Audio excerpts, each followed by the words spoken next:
Just to look ahead at a couple of runs that we have coming up for the late red eye hours of this marathon tonight. Following the Quest 64 run by Bing, we're going to have some Diener's run of Dragon Warrior 2. And then following that, we'll have Golden Sun, any percent, no save and quit by Plexa. Both of those runs should be absolutely amazing and a really, really fun time. So if you're going to be up with us all night, definitely stick around to check out those runs because they're going to be a good one. And now he's super rare. Very few people have him.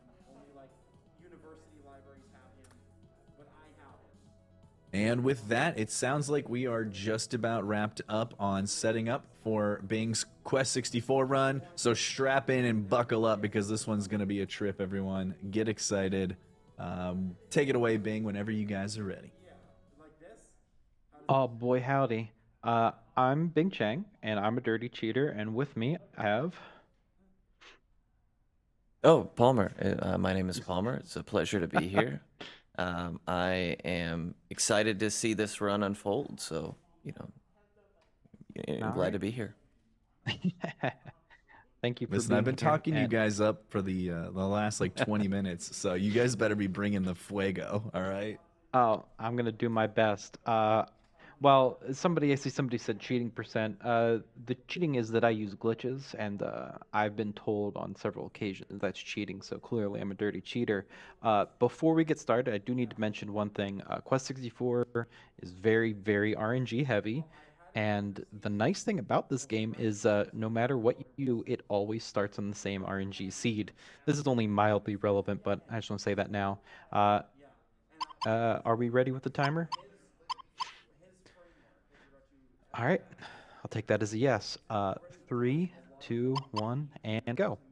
So we start because the game actually lets you have two inputs for. Whoops, what's that? For mashing A and Z. They do the exact same thing, but they're considered separate inputs, which is actually kind of convenient for mashing through text. The very first thing I did was change my text speed to max, and I messed it up because I'm out of practice on that. But the text speed actually changes by 50%, so you only need to get it up to 51%, moving towards 100%, and then you can close the menu, and it'll be set to 100%. Okay, all that being said, the very first thing, and the huge part of any percent that makes any percent is a glitch called death dupe. So, there's a lot to explain here. First and foremost, the death dupe is started with a glitch that's called initiative glitch. Initiative glitch is when you have the spell menu open as an encounter starts, but the way encounter starts, anytime you're moving in the overworld, an encounter can load in the overworld, and just an encounter loads there. So there's no separation between encounters and like the overworld. So what we do is we open the spell menu, and Brian doesn't stop moving right away. He slides a little bit, and in that slide, you can get an encounter. If you do, it's the initiative glitch. Important thing number one. Important thing number two, we have to be slower than the enemy that we get an initiative glitch with. So we want, there's, 5 different encounters we can get? A single hellhound, a double hellhound, a single, double, triple werehair, and a big mouth. Oh no, 6 encounters? Oh man, it's been a little while. And then parasol and bumbershoot. No, it's, can I do math? Yeah, 6 encounters. We want the parachute and bumbershoot or hellhounds.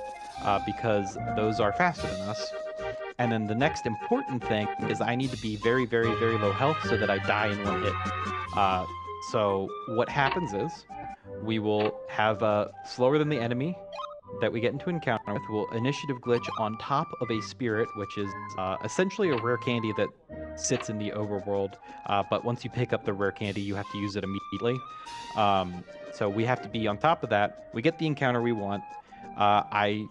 With the spell menu open, if the enemy's faster than us, about a second into the encounter, I will cast a spell.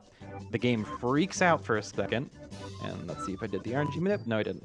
The game freaks out for a second, and you can run out of the encounter and open the item menu. And what you want from there is to die, hear the death audio, be out of the encounter such that you can escape it. I should mention, if you're out of the encounter arena, as you see here, this big old octagon, the encounter ends as you escape. So we want to be out of the encounter like this, with the item menu open, death audio, and when that happens, you use a healing item, and then the game just gives you control of your character while you're respawning back to the inn, which is where we saved.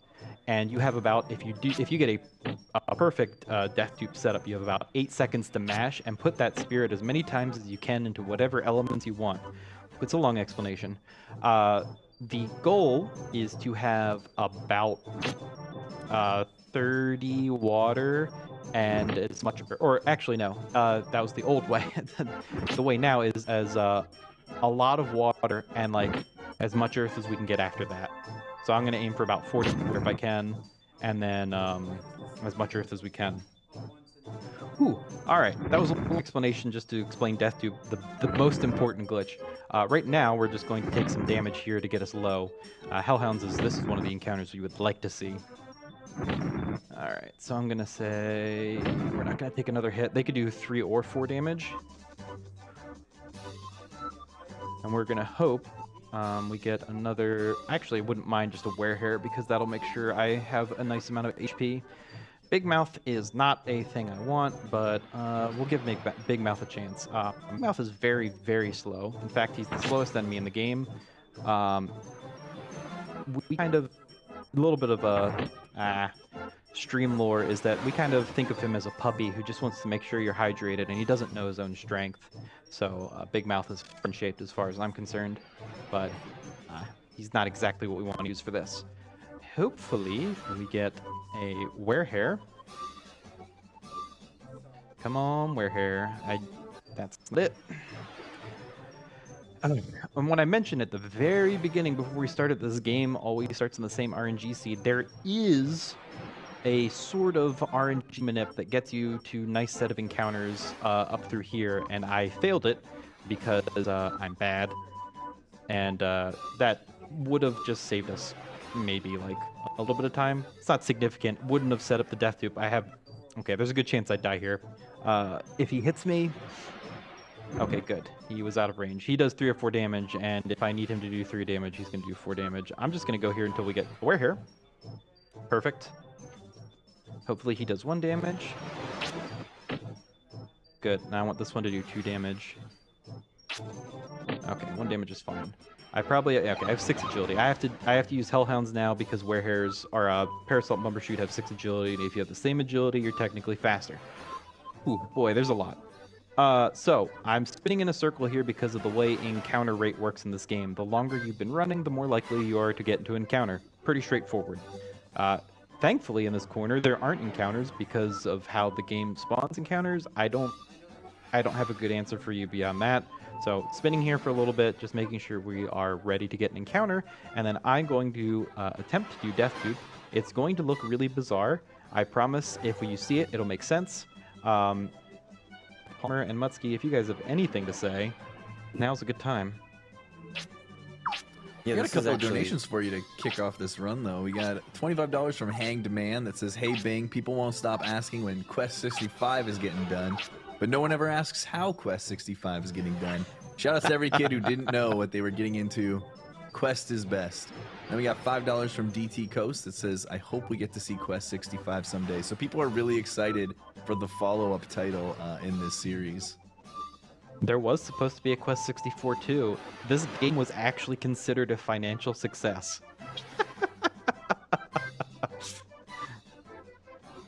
And I'm not going to explain any more than that. That's it. Is that the only metric that you base the achievement that this game brings? The finance? To be fair, this game doesn't have a story, and the combat is a rather interesting take on RPG combat. I think that kind of carries this game pretty significantly, but there isn't much beyond that, unfortunately.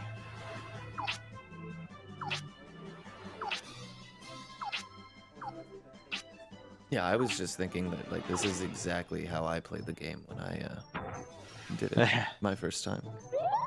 So I did cast a spell there, sorry to interrupt, and if I was slower than these guys, that would have worked for a setup. but unfortunately, those are the Parasol and Bumbershoot whose agility is 6, and I have more than 6. Also, at some point, you'll see me do this, where I mash the start button really fast. I have played this game for so long and so much, I know exactly where the stats are on the screen, and I'm already looking at the right spot when I do that. So I saw that I had 6 agility and about 64%,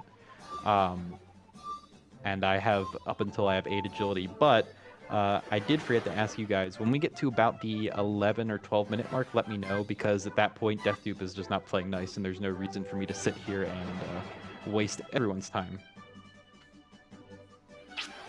As opposed to playing the game normally, which is,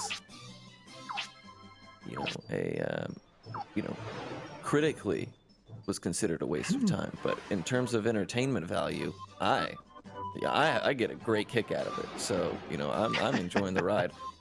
I didn't even, I haven't even paid attention to the time. I've just been mesmerized by this, first of all, this landscape in this game. It's like, it's like they wanted to keep everything they could about N64 games, N64, and they were like, now how do we just make an RPG out of these assets we already have? Like, that's the, and it's really crazy. Like, it just feels like an N64 game, it's hard to explain. Yeah, it's got but I that feel like they just stuff. own it though. Like I feel like they're not trying too hard. Like if you look at some of the the Square titles, like they always try to go with a really angsty protagonist with some really metal sounding name. But then in this game we get little Brian here, and the expectation is exactly what it should be for this game. And it's absolutely amazing. Yeah, he's a 10-year-old that's set out in the world. I'm not going to cover the story now. For those of you who want to know the story, we'll cover that in about 30 seconds before the second to last boss. So you'll have to wait for that. Okay, well, riddle me this then. Is there story elements that explain to us why he has this quail-shaped hairdo, or is that... That is actually like a Japanese thing. It's called Nahoge. It's supposed to mean he's naive, I believe. And we're a child. Brian is like 10 years old, and he's just setting out into the world for story reasons that I don't want to spoil yet. Yeah, and see, those are the layers of complexity that the game just the audience seemed to miss, but it's there, I wish I would have known that. Maybe I would have appreciated it more. Probably not, but who knows? I feel like the naivety is just fantastically juxtaposed with the wisdom that his sage staff implies as well. It's like there's clearly going to be an arc of maturity and growth for little Brian here, without a doubt. You're approaching 11 minutes, by the way. Okay, we'll do one more encounter and then we'll reset. So for those of you, I explained Deathdupe in all its glory. So I've been running this game since late 2015 when glitches were first found. I've been using the same set of splits, of live splits. Well, it was W split way back then, and then I moved to live split, but I used the same splits. And I've been running this category since late 2015, and 90% of my runs reset on this split. So to put in perspective, unfortunately, it's a bit of an RNG mess. But if it does happen, it's really cool. It's just this is gonna be it though. This is the one. It's a bit of a mess, unfortunately. But I'll tweet at RPG Limit Break with a yeah, that's gonna take too long. I'll tweet at RPG Limit Break after the fact with a Deathdupe, so you guys can see it if you want to see it. Unfortunately, it didn't happen this time.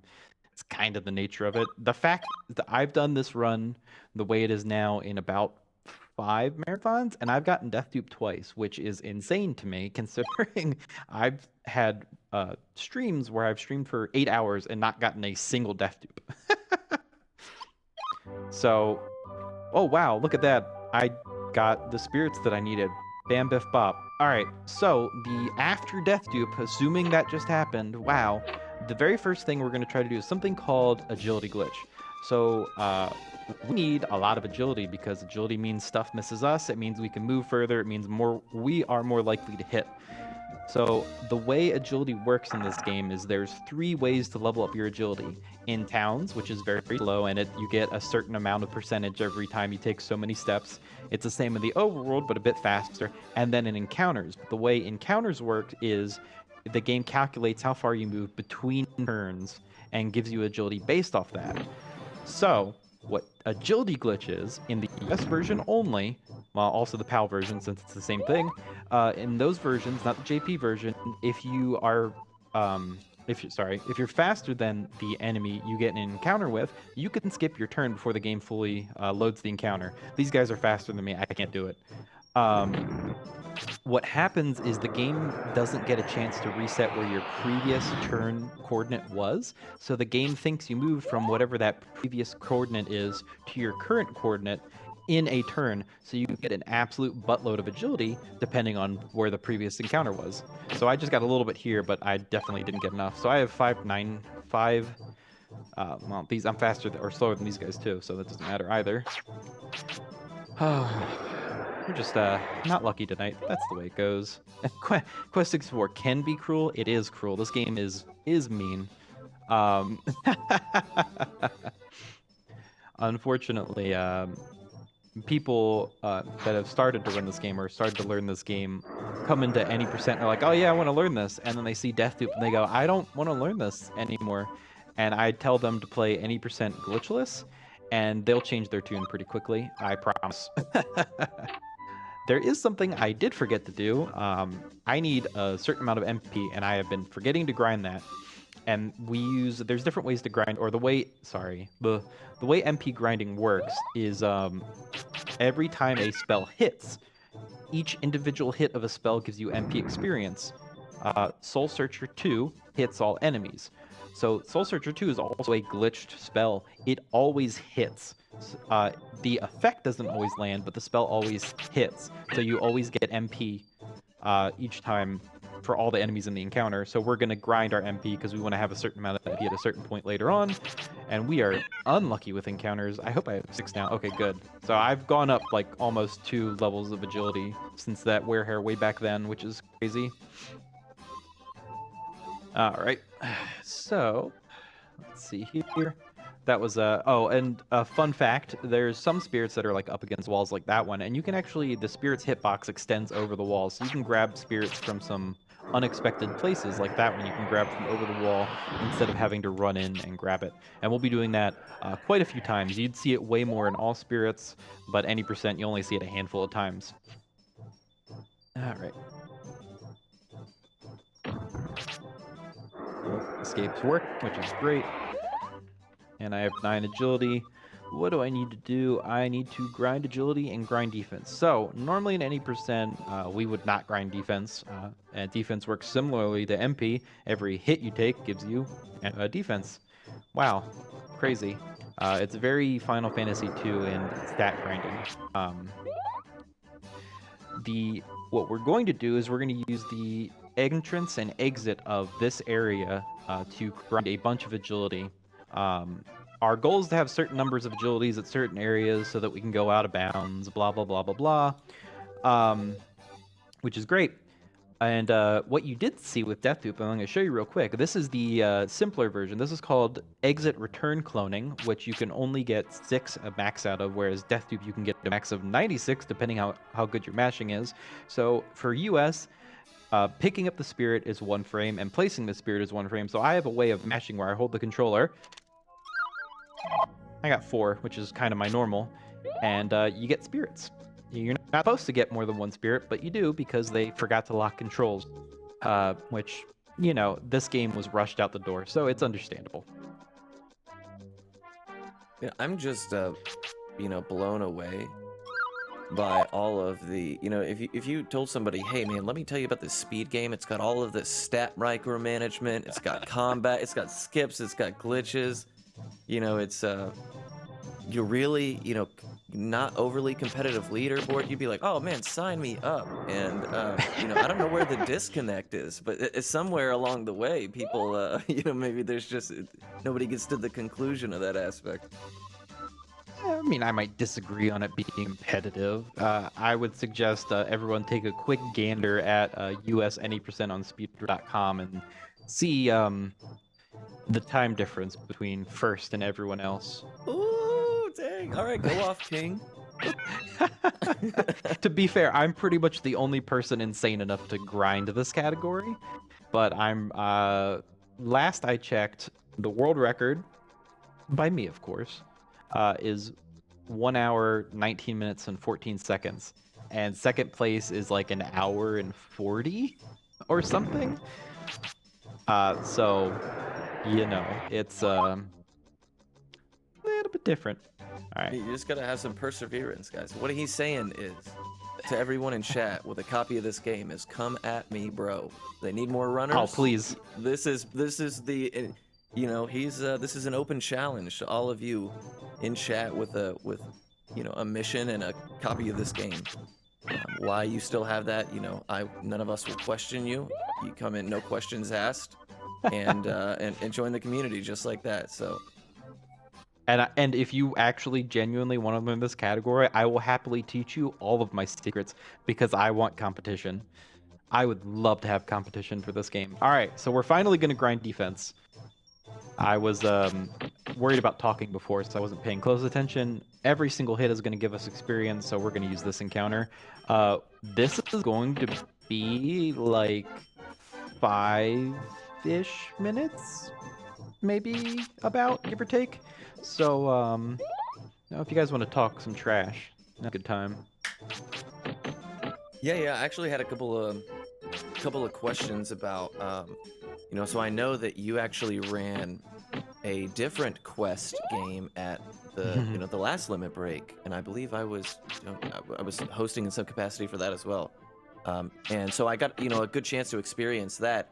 You know, in your opinion, I know this is a much touted question, but of the two games, from a let's call it just a speedrunning standpoint, which of those two do you prefer and why? Currently, this one, because it has glitches. The Game Boy game is good, and for those of you who don't know, there is a Game Boy Quest, and it is literally the same game, but transferred to a Game Boy cart. It was made by a different company, but it is exactly the same story. Spells are mostly the same. It's much more coherent than this. Brian actually talks. There's cutscenes. It's a solid game. I would highly suggest playing it as a casual game. You could probably beat it in an afternoon without knowing what's going on at all. It's not particularly hard, but it's a lot of fun. If that game ever gets glitches like cutscene skips or something, I might reevaluate this opinion, but like the glitches in this game are interesting to me. Like if you've been around me before, I don't like glitchless. I don't enjoy glitchless in the vast majority of games because more often than not, it's just playing the game but fast. And I'm not talking about like Mario 64 or anything that's like, you know, skill based. This is an RPG. It's not the most intense RPG, so it's kind of, you know, it's very, very straightforward on what you're doing. The more simple a game is, the more boring glitchless is to me. But yeah, no, this 100%, I would say the N64 is a better speed game. The Game Boy is definitely a better game. Sure. Yeah, I mean, it was interesting to see kind of like the similarities, and now, you know, this opportunity I have to catch the second one, or the first technically, right? This one was first, I believe, and that one was kind of like an errata almost. And yeah, it's neat to just kind of see the comparisons, and you know, it's very obviously like the same, you know, concept, just ported, but obviously you can't get away with some of this geometry and stuff like that on a Game Boy. Right. So. Yeah. Another fun fact about the Game Boy game is Avalanche is still really broken. However, two things changed pretty significantly. Well, I guess three things. Magic Barrier is trash in the Game Boy game. Absolute trash. It is required to do this run on the N64 to have a magic barrier. Otherwise, this run would be significantly longer. But the Game Boy game, it's like a 10% chance for magic barrier to even land, so it's pretty much worthless. The other thing is Mammon has a hitbox way up in the sky, so you can't actually hit him with Avalanche at all. The most powerful spell in Quest Game Boy that isn't Avalanche is Windcutter level 3. Yeah. I was gonna say, if I remember correctly, I think you prioritize elements differently, right? Yep, you use wind. Isn't wind? Yeah. And also, you learn spells differently in the Game Boy version. Like this one, you can just take one element all the way up, and you get all of the spells. In the Game Boy game, you have to mix to get spells. So that guy got too close, so I had to kill him. Watch your step. You're gonna have to put him down. You know. Pretty Brian, much. don't play no He games. wasn't giving me 3 hits. He went from 3 hits to 1 hit, and I was like, no, not about that. I need all the hits. So normally, if we were just being kind of like normal safe, we'd go to 59 HP. But because I don't want to die, I'm gonna go to 63 HP. And this, especially since we're fighting Fargo and Shelf, we will be super duper safe. Like the normal any percent category. Yo, Kios, thank you, my guy. The normal any percent category is like if magic barrier drops or you get a certain encounter at certain spots, the run is definitely over, and we're gonna make sure that doesn't happen. So yeah, we want to be able to finish the run. All right, we're almost done with the defense grind, but we still have to do the agility grind. We want to do the defense before we finish the agility grind. Otherwise, these guys will be missing way too much. I can't help but to notice, and it appears chat has noticed as well. But the attack is called Mario Nasty, or is that the Nope, enemy? that's the What is- enemy. Okay. The enemy is Mario Nasty or Mario Nasty, depending on how you want to pronounce it. It is using a Yeah. spell called Windcutter level 2, which hits 3 times. Yeah. So Mario I'm gonna take Nasty. one more hit. Yeah, your guess is as good as mine. I think it's supposed to. I mean, it's supposed to be a marionette, and it's supposed to be a nasty marionette. So Nasty, it makes sense. Oh, but when you everyone is explain like, it that "Oh, way, it Mario." makes total sense. Yeah. Right? So this tree that I'm using here to run around is actually a very convenient spot. This encounter area will always be exactly the same size, so I can always run out of it like this. All right, so we have 30 agility. I need to have 48, so this is going to be about 5 or 6 more in and outs. It's been a little bit. I don't remember the exact agility numbers. We can check in a second. Now I can tell you. So I'm just going to take hits whenever these happen, just because every little bit of HP and defense helps. So I went from 30 to 32.9, so maybe a bit more in and out than I thought. That's okay. The ahead. Mario Nasties, they look like if Sheik had a really rough day. You know what I mean? That's what they. Yeah, right? Or if Sheik had like a George Washington style, that old Arab, wig on, maybe. I don't know. Yeah. So yeah, it's great to see other Nintendo game influences. Clearly.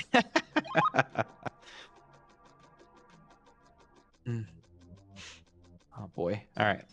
I get to see some of the other enemies. Kobold. Just because my agility was kind of messed up, I didn't specify, but I actually know in each area what the highest agility enemy is. And in this area, it's the Kobold with 16 agility. Normally, if agility glitch plays nice and we get the right encounters on the way there, and somewhere between 11 and 16 or so. So our prayer is nothing, no Kobold, or rather anything but Kobold, so that we can actually get an agility glitch, because the more agility glitches you can do, the faster your agility's up. Yeah, Alright, someone let's said, was that the Star Fox team? That was the Star Fox team that didn't make it, and this was their backup gig. this is the Yeah, this the is B team. Yeah, exactly. All right, I'm actually going to kill this encounter. Because and I missed the Kobold. Because I don't know if I really need it, but the bats can drop a silence flute, which is useful to have. Okay, didn't get it. That's fine. All right, 42. This will be 44. 40. Yeah, okay. We're going to move on from here, and we're gonna go fight the first boss, Solvering. We have Star Fox at so- home. Yeah, no, that's an accurate description of the way these enemies look compared to Star Fox. Um, I mean, they're good designs, but obviously they look very similar to other games, and I'm it's an loving it. N64. Yeah, it is what it is. All right, so the very first thing we're gonna do is I have 44 agility. I want an encounter. I'm gonna run this way around the tree so that maybe we'll get an encounter right here, but of course not when I actually want one. So another thing of picking the spirit up way further away than I should, and these boots we will hold on to for a very, very, very, very, very long time. Anybody who's played this game will remember that the first boss sucks. He is aggressively strong for no reason. So and this is part of them running out of time, but they balanced him very, very poorly. So instead of like nerfing his numbers or like the flat damage of his spells, they just made his attack really, really low, his attack stat. So he hits like a truck for no reason. Now, I have a. Let me know what you think on a conspiracy theory like this. It's Okay. pretty well known, but a lot of people believe that Nintendo made bosses and levels around that amount of gameplay time in order to combat the rental market. Do you think maybe that was what happened here, or was it just like, this is just a sign of things to come? It's only downhill from here kind of situation. For this game, definitely not. We'd love to Hey- excuse it as that. But Other games maybe. This game, oh, absolutely not. And I forgot to agility glitch. They were running out of time, and there was like 2 people working on it in Japan. They brought in a dev from the US specifically to finish the game. So this game was development heck, as it were. some of the most now, I don't want anyone to assume, especially myself and Bing. I think I speak for my man here as well when I say that we don't necessarily associate quality of game like directly tied to like that's how much you can enjoy it. There are some games that you can enjoy and then come away and be like, oh yeah, no, it is a 1 out of 10, but boy, did I have an absolute blast of a time.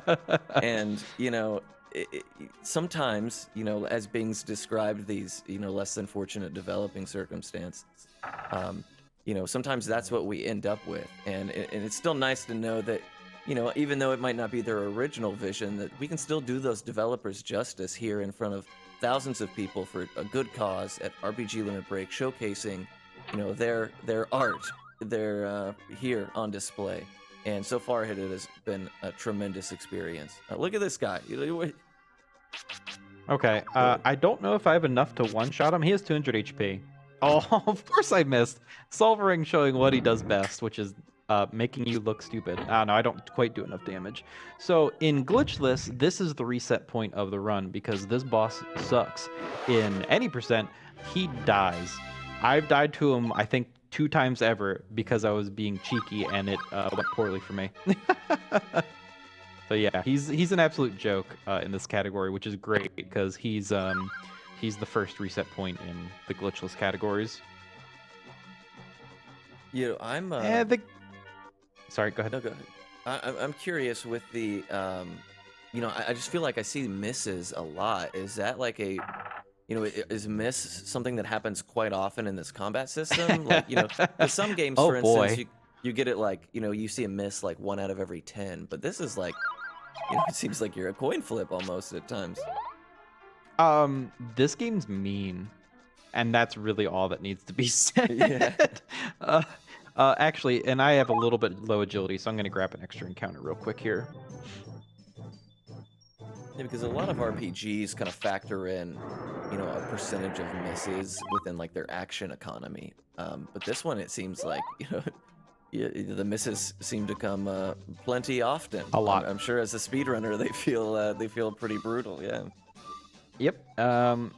Escape has like a I think it's like a 60% chance of working. I think that's what it is. It feels like 5%, like the vast majority of the time. Escape is either on fire or absolute trash, and it's absolute trash like 90% of the time you're doing this. And Magic Barrier is supposed to be like an 80% chance of landing, but boy howdy is it not. So what would you say as like a youth, for instance, when this game came out, like how easy is it to pick up for someone, let's say age 13? Like it seems rather complex, despite like the kind of innocuous look that it has to it. Like I mean, it's kind of got a lot going on under the hood. If you have any concept for RPGs, it's not bad. If you have no concept for RPGs, you will have a bad time. That's it. As a kid, when I played this, when I was younger, I never got past Call Hazard, which is like the next major dungeon, and also the second dungeon. I never beat this game as a kid. I didn't beat this game until I was in college, and I like sat down for like a week straight and played this between classes and forced myself to beat it because I wanted to know what was past that area. Yeah. Yeah, and so tell me, what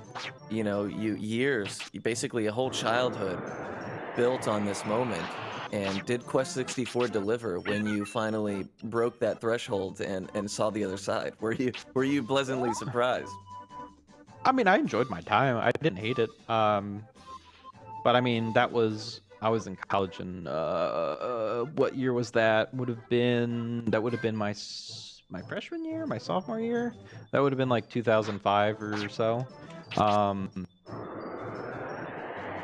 I didn't really have other games at the time, so yeah. I mean, I enjoyed my time. I think I was listening to Stone Temple Pilots while I was playing it. Oh, good old college. All right, so our agility's looking pretty good. We want to have 59 by the time we get to a certain spot in Call Hazard so we can go out of bounds. We kind of want encounters at specific spots so that we can kind of get the most agility out of it as we can. But it's not really a big deal because we can grind extra agility if we need to. My pathing, the way I do it, is I kind of expect to have extra chance to get agility.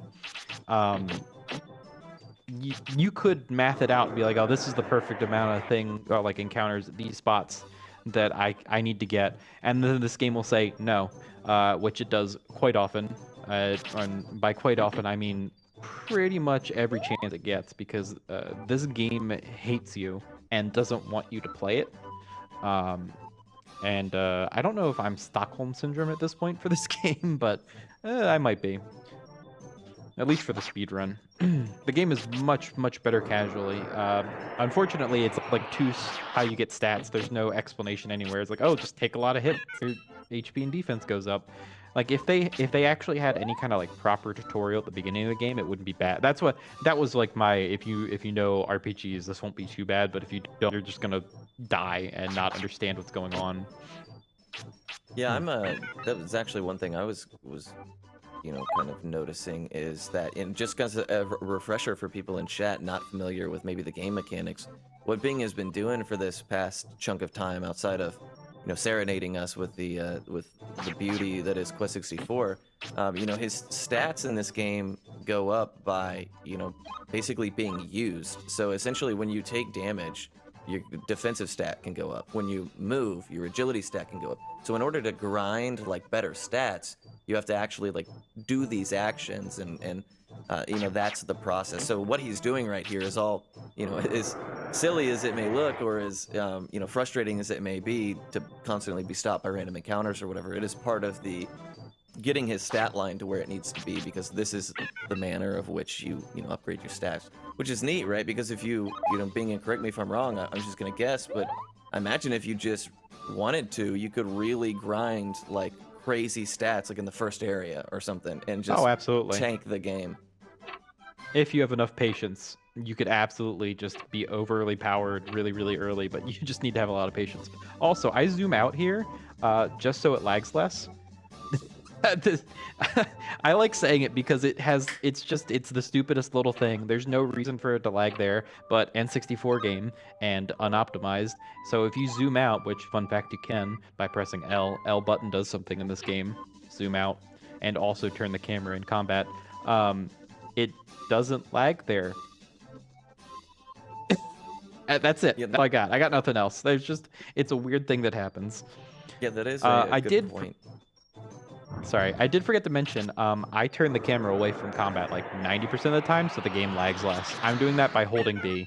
B turns the camera behind you. There's other ways to turn the camera, like what I said, in combat, if you tap L, it turns it like some percent. Like, I think if you click, I think it's whatever 1/6 of a circle is. Can't do the math right now. But because if you click L 6 times, it does a full circle around you.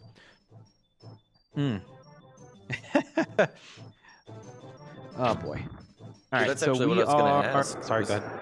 Do you have like? I was gonna actually ask if those were like lag, because when you mentioned the lag, I just realized like oh yeah, N64 is notorious for that. So like, are there other lag reduction strategies? Like, is that a big part of it, or are there Oh, yes. certain areas Well, that are worse than others? There are certain areas that are worse than others, and that's actually one of the crashes is because of lag. There's certain spots and there's certain like we don't want to see a wolf goat. That's what it's called. Ugh. Wolf goat because they cast avalanche and they're avalanche lags. We don't want to see them. We actually will use the lag to our advantage if we were doing like a non-death dupe category and I was cloning way more spirits. We would be I would be pointing the camera in certain directions on maps so that it would lag and it would be much easier for me to clone and I would get 5 or 6 if I was lucky. So it is used and abused in certain things, but generally you try to avoid it. But there's only so much you can do when the game's just like, you're lagging. Because there's certain corners or certain spots in the game where it doesn't matter what you're doing. The game is just like, you're gonna take 18 minutes to do this, and I don't care.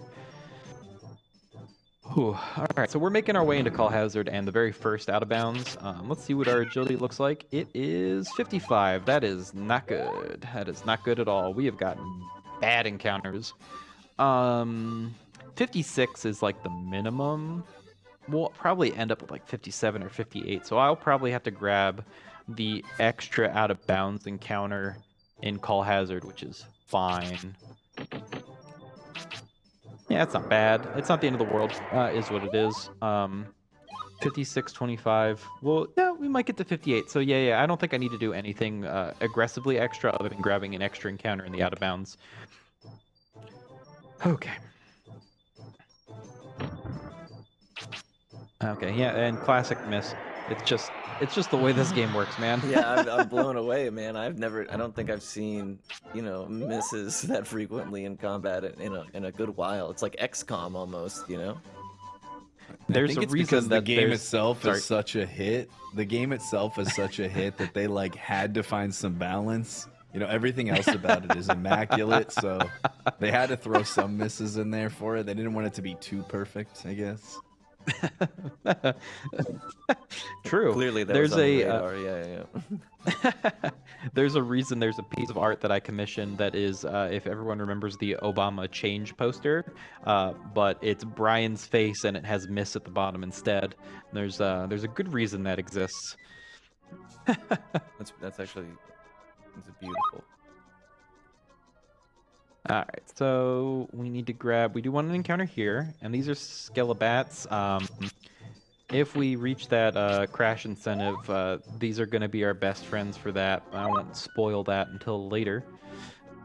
I don't know how we're looking on that, but hopefully Speaking of we'll see that. incentives, you got time for Mutsky to rattle off a few?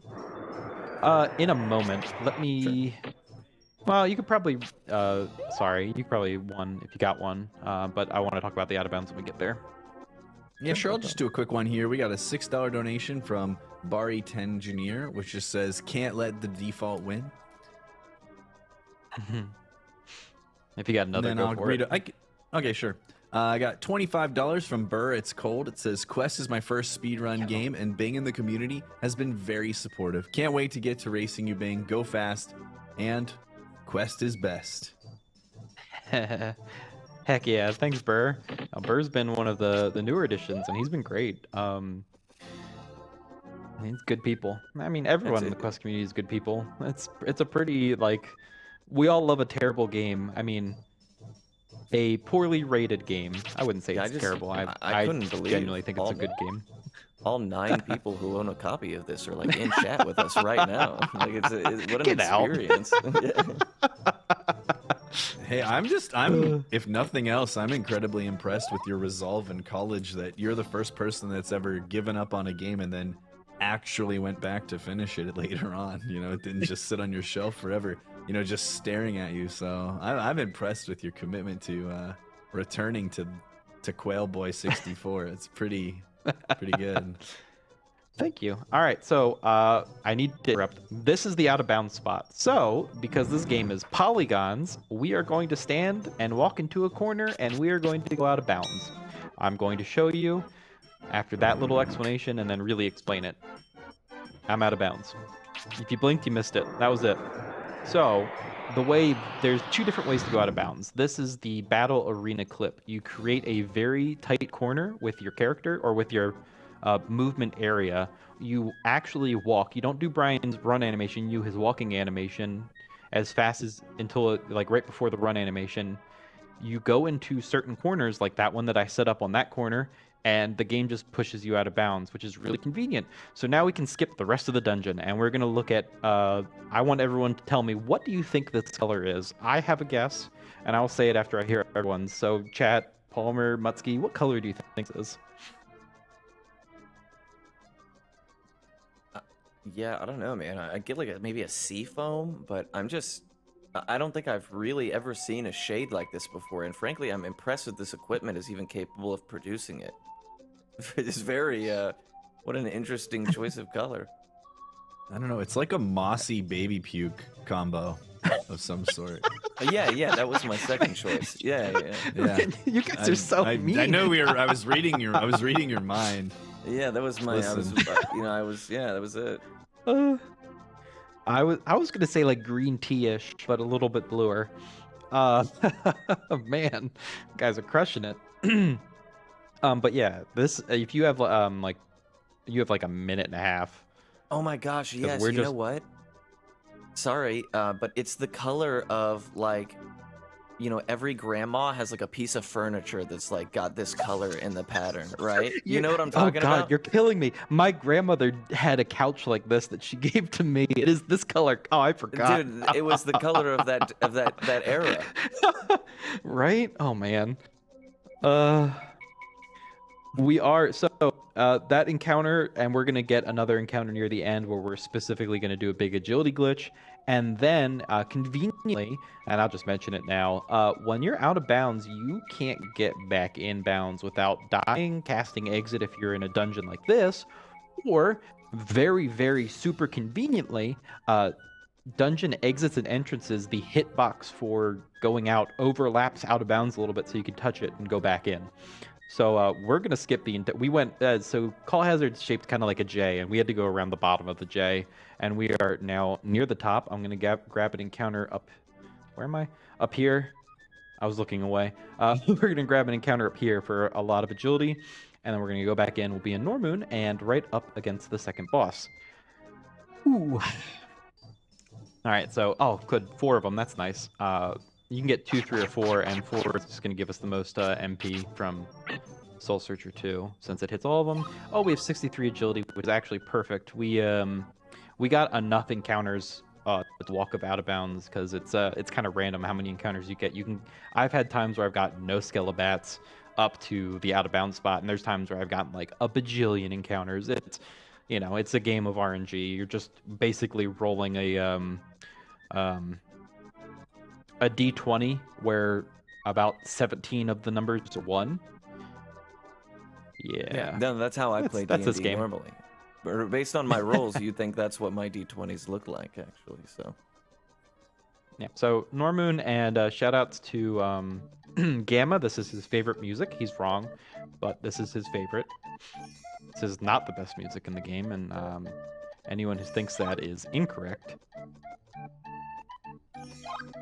So we're just going to grab 3 spirits in the field, and we're going to do probably the second most difficult glitch after Death Dupe, and this is called Fence Clip. Let's see if I get it. Oh, perfect. Got it. All right. So now we're going to go and fight Zell, but we're gonna grab. We're just gonna clone the spirit. We have, because of our perfect death dupe that we totally got. We have more spirits than I normally would have. So I'm putting these in fire just in case we need to. Excuse me. Need to go back and do some. Wait a second. Sorry, hold on. I need to. I'm realizing that this is a marathon. Let me go save real quick, because even though we should kill Zelsa in about one turn, Zelsa's what's the word for it? He'll probably kill me. No, I was gonna say words that I probably shouldn't say, and I'll just say he'll probably kill me instead. Yeah, it's just like if Magic Barrier doesn't play nice, we're gonna have a bad time. So we'll just make a quick save there. Rewind to the fence clip. Was there really a fence there, or is that? Were you memeing on me? I don't know. What are you talking about? I didn't say anything. Oh, yeah, because I was like, I really hung up on that. Here, I'm just gonna show you something. Look at the bottom right corner of the screen real quick. Yeah. And that's all I'm gonna say. Moving on. I didn't see it in the list. This community has incredible resources to learn this game. Shameless plug here. And as I was, browsing the resources, I couldn't help but notice Fence Clip was, for some reason, left off. It's an unexplained, very difficult glitch. You just see it once, and everyone knows how to do it. It's a glorious, glorious glitch. Shoutouts to KirkQ and Peaches for that. They taught me it, and if anyone wants to learn it, just let me know. I'll teach you. It's tough, but once you get it, you got it. Where else are you gonna get speed strats passed down through the ages? It's just really impeccable. I mean, it's a shame that it's Quest 64, at the end of the day, but no, in all seriousness, the cult-like fan base, makes you not I can't help but not enjoy the speedrun experience because of how much you guys enjoy it, which is is wild to me. I should mention that Quest 64 is my favorite game, tied with Morrowind. If that doesn't speak to how I feel about this game, I don't know what will. The shoe size here is incredible. Like, what are those kicks? Yeah, Zelsa's stylish. So this is the first time you're going to see Magic Barrier and Avalanche. Magic Barrier makes you immune to all magic spells. Bosses only have magic spells, so you're immune to bosses as long as Magic Barrier doesn't miss. 2, Avalanche. Avalanche is the strongest spell in the game for 2 reasons. The next highest base damage spell is that spell you just saw him cast called Large Cutter. That does about 420, I believe. Avalanche, 1 rock is 460 base damage, and that is a single rock. And you can hit enemies up to 7 times. So Avalanche is a little bit broken, I might say. Yeah, that's just the nature of this game. Also, we want him to do his mid-range attack, but it doesn't matter how much I practice this fight, he will just decide to do whatever the heck he wants. So theoretically, I want him to do that, and I've just been a little bit cautious by casting Magic Barrier, which is just silly. So I'm going to stop doing that, and that's why I would have done it right there. 2, 3, all right, he should be dead. There, he's dead. All right, cool. He only has 680 HP. As someone without much familiarity, actually playing the game casually or anything, I actually wasn't realizing that is in combat is your distance from the enemy something that largely impacts the abilities they might use or stuff to that degree. Yes, actually. Not all enemies have multiple spells, but if they do, they have up to 3: a short range, a mid range, and a long range. Zal's is the only boss that has them based on distance. He's also one of 2 bosses, I think, that has 3 spells. Surprisingly, it's him and Mammon are the only 2 that have 3 spells, Mammon being the final boss. Yeah, that's crazy. It's like this guy. All of the bosses have 2. Yeah. And Zelsa is the only boss that has a spell you have. All the other spells are boss exclusive. All right, now for my favorite part of this game, Toilet Town, which is what I call Larple. So if you notice, there's water down here, and we are going to flush Toilet Town by opening and closing this door twice. And now the toilet's been flushed, and we can go down into the sewer system, which is Blue Cave. And I should mention I hate Blue Cave, so you can imagine what I think about Blue Cave. Yeah, we're back to the very interesting, like, I don't know if maybe they just had like a color wheel on the wall and they were just like hurling darts at it, but some of these areas have been like very uniquely colorized. Right. So this is the second out of bounds and also probably the biggest. Blue Cave is a massive, massive, not massive, but massive for like an N64 game maze. So we're going to go out of bounds at literally the beginning, which is the bottom left corner of the map, and we're going to want to go to the top center of the map. So I'm setting up for the out of bounds. There's these 3 dots. I'll just show them real quick. There's a dot here, there's a dot here, and there's a dot here. I stand right about here as a setup spot, and that will allow me to walk into this corner, which should, if I did it right, clip me out of bounds. But of course, it's making me look like a fool. It happens sometimes. I might not be... Oh, I'm definitely close. This should let me out. Come on. And I keep running. Let me out. I just Or gotta let me imagine. in, I guess. I gotta imagine the Come on. enemy perspective as this is taking place. They're just like sitting down there, like, What are you doing? Are you yeah, okay? there's like, we're waiting, buddy.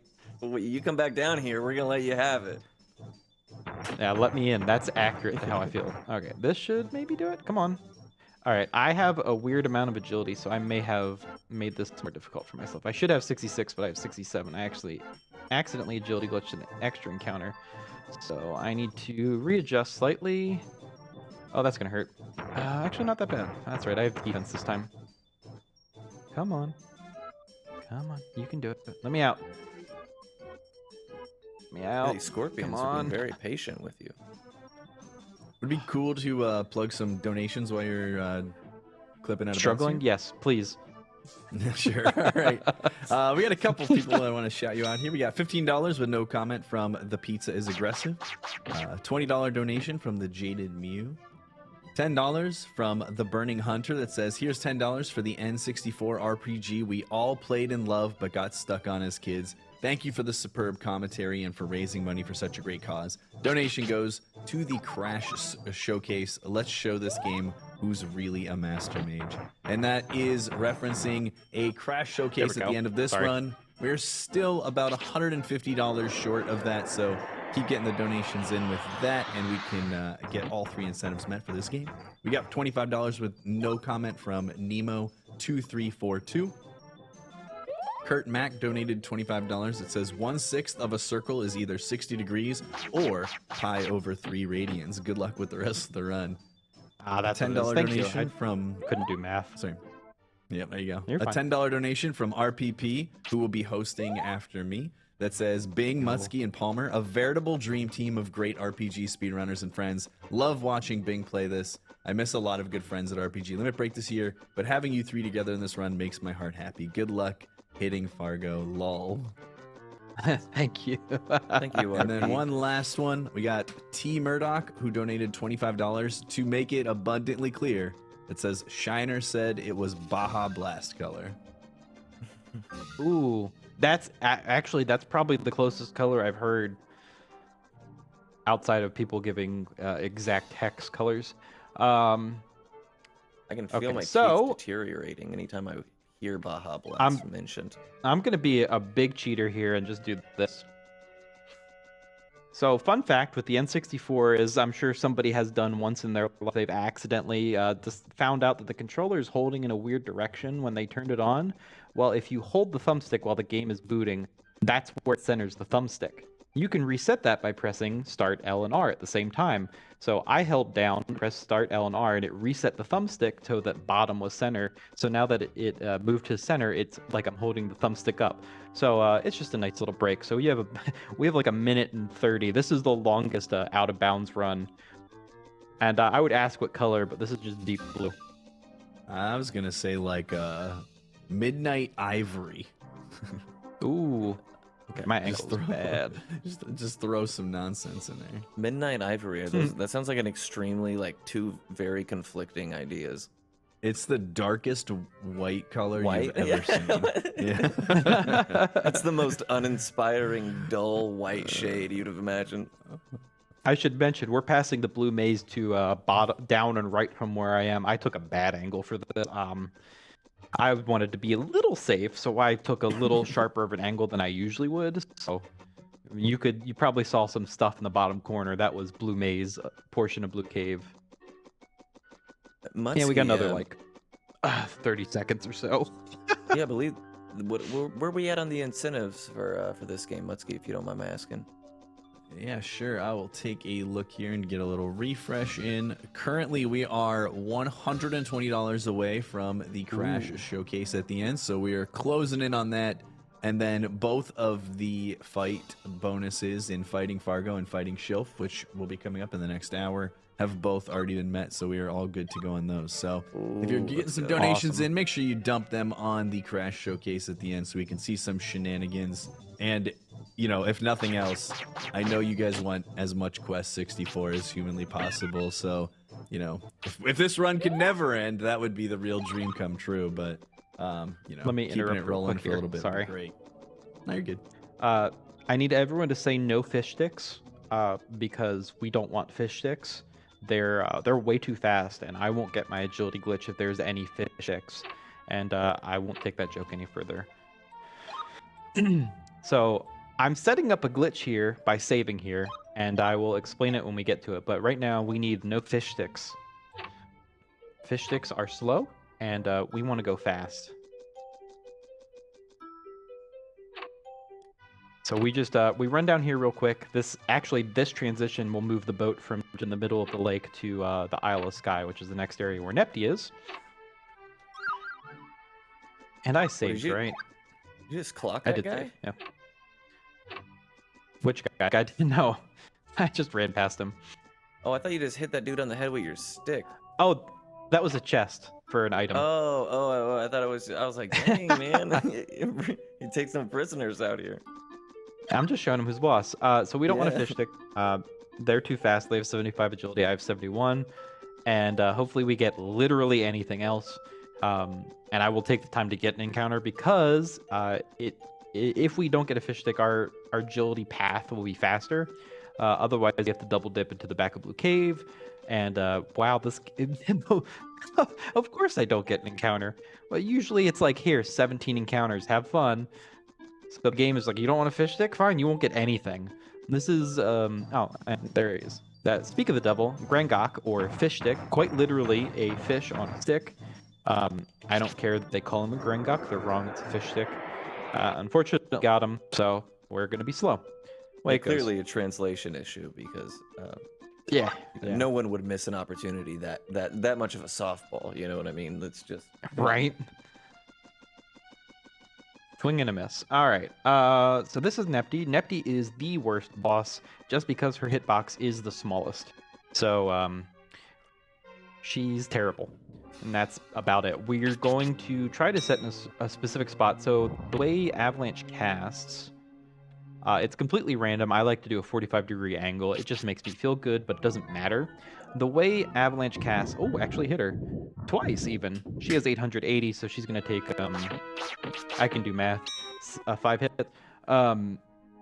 We want to have her at kind of in the middle of the 2 concentric circles where...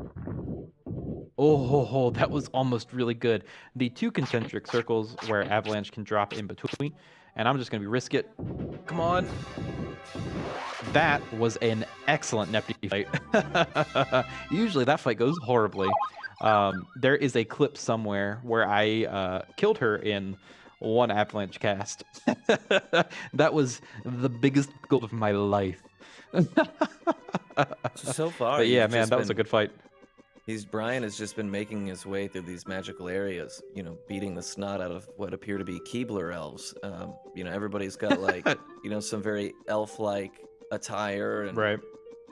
so, you know, story-wise, you know, what's his beef? Why is he so mad at these people? Okay, I'll give you a little Just a insight taste, to just the a story. taste. Just to, yeah, this will cover about 90% of the game. So there's 4 bosses that stole a gem. They're all thieves, and some are murderers. They stole a gem.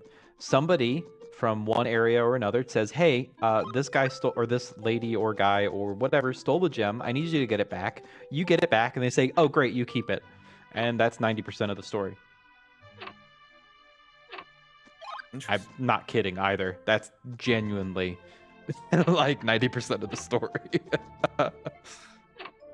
Yeah, the you know, I remember you guys mentioning when you were doing the you know, the quest run we discussed earlier at the previous limit break that the story was a little bit more I guess finished, Fleshed done. out. Yeah, Yes. yeah. There is a story. Okay, yeah, Brian yeah. talks. So how much, like, is that something that as you play this game, it feels like, oh man, they just didn't finish it, or it's just like, oh, it's just bad, they didn't know what they were doing? Like, what's your take on why the story ended up this way? Was it, like you mentioned, the development circumstances, it just just got It's shipped too super soon? unfinished. It's not even that it got shipped too soon. It was scavenged and pushed out for what they had. It's somewhat a miracle this game was released, considering they were a sinking ship for this development, and Well, and like they miracle's brought a in a strong guy. word. Well, I mean, a miracle that the game came out. Let's put it that way. For sure, for sure. Because you're supposed to be able to ride a horse. The day-night cycle was supposed to matter. Brian was supposed to be like a knight, not a child. You know, there's a whole lot of stuff that there's more spells. You know, pick your poison. There's a whole lot of stuff, but you know, unfortunately they ran out of time and all that. All right. So I should mention why I saved in the hut that we're about to port into, which is Epona and Chappie, but we call it Chappie's exit glitch, or Chexit. Colin discovered this in a race with me, actually, which was very convenient. Thank you, Colin. But we call it Chexit. You save at Chappie, and the way this game works with exit is the exit spot. Well, exit, like if you're in a dungeon, you cast exit, it takes you to whatever your exit spot is set to. It turns out, stepping out, if you save at that inn and you step out of there, your exit spot doesn't get reset. So you can just cast exit, and wherever your exit spot is, the game will teleport you to, including into Mammon's World, where you're not supposed to be able to do that. So it's a huge, nice safety thing. I actually used it. I think I used it in my world record run because there's an enemy called Pinhead who will kill you if it shows up. Yeah, you're just gonna die. You have, oh god, in normal any percent without training, you have like 140 HP, give or take, about 140. And Pinhead casts Fireball 3 and does about 170 damage. And he's also faster than you. And also he casts Fireball 3 from within your skull. So you can't even like dodge it like the way the game allows you to dodge spells by running around. You pretty much get Fireball 3 shotgun to your face, and you die, and the run's over. With Chexit, you can just go, well, I lost 30 seconds, heal up, and then exit back, which is super nice for this category, considering, like, if I get past Death Dupe, the vast majority of runs that make it past any, like, the luck in the middle die to a Pinhead, because most of the encounter combinations in Mammon's World include a Pinhead. And they are the second fastest enemy in the game behind Mammon, the final boss. So that's nice. So does the like, what are the set of enemies tied to? Is it like per zone? Like, is it a loading thing? Zone. Okay. It's zone, and in certain areas, zone within the zone. So like in the first map, before we got to the first spirit, the very first like corner, you can only get werehares and hellhounds. But once you get around that turn, Parassault and Bumbershoot is an encounter that you can get. Oh, also, I'm going to try to show off a different out of bounds here if we get the right encounter. We didn't. And also Big Mouth, you can get those encounters as well. So there's like certain areas where you can get different encounters. Like there's a separate area in here where you can get different encounters. If we get a Scarecrow, I'm going to show this off anyway. There is an old style of out of bounds called the compression out of bounds, which uses the spell compression, surprisingly enough, to get you out of bounds. So how compression works is it reduces the enemy's attack and also shrinks their model size. So you stand between that enemy wall, and when they go back to normal size, N64 logic, you get pushed out of bounds. It's super convenient and how we used to do the out of bounds, but it's a lot more RNG mess than you setting up your own corner, because you have to hope for the right encounter. You got to walk them into position, RNG stuff that's tedious and takes time. Whereas if I have the right amount of agility and I know the spot I need to stand, I can set up the out of bounds and be out of bounds like that. So battle arena clip is the way to go, but sometimes like this one, there isn't a battle arena clip that we've been able to find. There's been no spot we've been able to find. So I will be doing an out of bounds off these guys in a moment, but not here because I need to do it on the right wall, not the left wall. Those guys enemies are big oafish doofuses that are really easy to manipulate because they move really far. They're big. Yeah, I was about Sorry, to go say, ahead. it's been crazy to see these character models have gotten like progressively scary. These monsters. It's like these little turtles weren't too bad, but then like the large fish guy and then the floating dragons. I was Oh, like, yeah. Man, this is the world's most dangerous park, dude. What is going on here? Yeah. Hopefully we'll get the wyvern. I want to show the compression out of bounds. So if we get a wyvern, I'm gonna do it even if it's not worthwhile. So we're going to, we're just gonna make this one disappear. He's dead.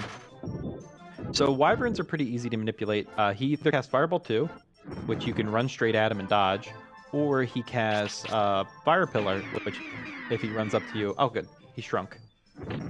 All right, so I need him to come closer. He's probably not going to come close enough because that's just the way this game works. I'm just gonna... That actually hit? Man. You guys are getting like the best of this. Compression is such a mean missing spell. Yeah. Compression usually misses a bunch. Like you didn't see it off screen, but you can hear how miss sounds. Okay, so that's what compression out of bounds looks like. He went big size, now I'm out of bounds. That's it. Incredible. Just hit him with that spell. Yep. And so the glitch to get in, so the entrance to Beargoon Tunnel is a door. You notice that, or if you remember, I mentioned earlier that you can't, or you can hit exit or dungeon entrances or exit because they overlap out of bounds. Well, doors don't, so you can't get a door from out of bounds. So surprisingly enough, and somehow incredibly conveniently, there is this path which I've dubbed, let me just pat myself on the back. Yes, I'm great. I've dubbed the Bing Walk because you clip back in bounds right here, and it's incredibly convenient that you do because you can't get to this door otherwise. How do you come up with something like that though? You just run around out of bounds until you get back in. Like how many? Yeah, pretty much. How many hours? I looked at the corner. It took you doing that. To find that, like 15 minutes. Okay. I was out of bounds. I was like, I know I can get out of bounds here. I wonder if I can get back in bounds. And I was looking around, like close to the door, and I was like, this looks kind of like the corners we would go out of bounds on. I wonder if I can clip back in. I got turned around there. If I can get clipped back in, and I was just like, I'll run into it, and it clipped me back in immediately, and I went, oh, this is perfect. That is so incredibly accidentally convenient. Yeah, the definition it was silly. Of we take those.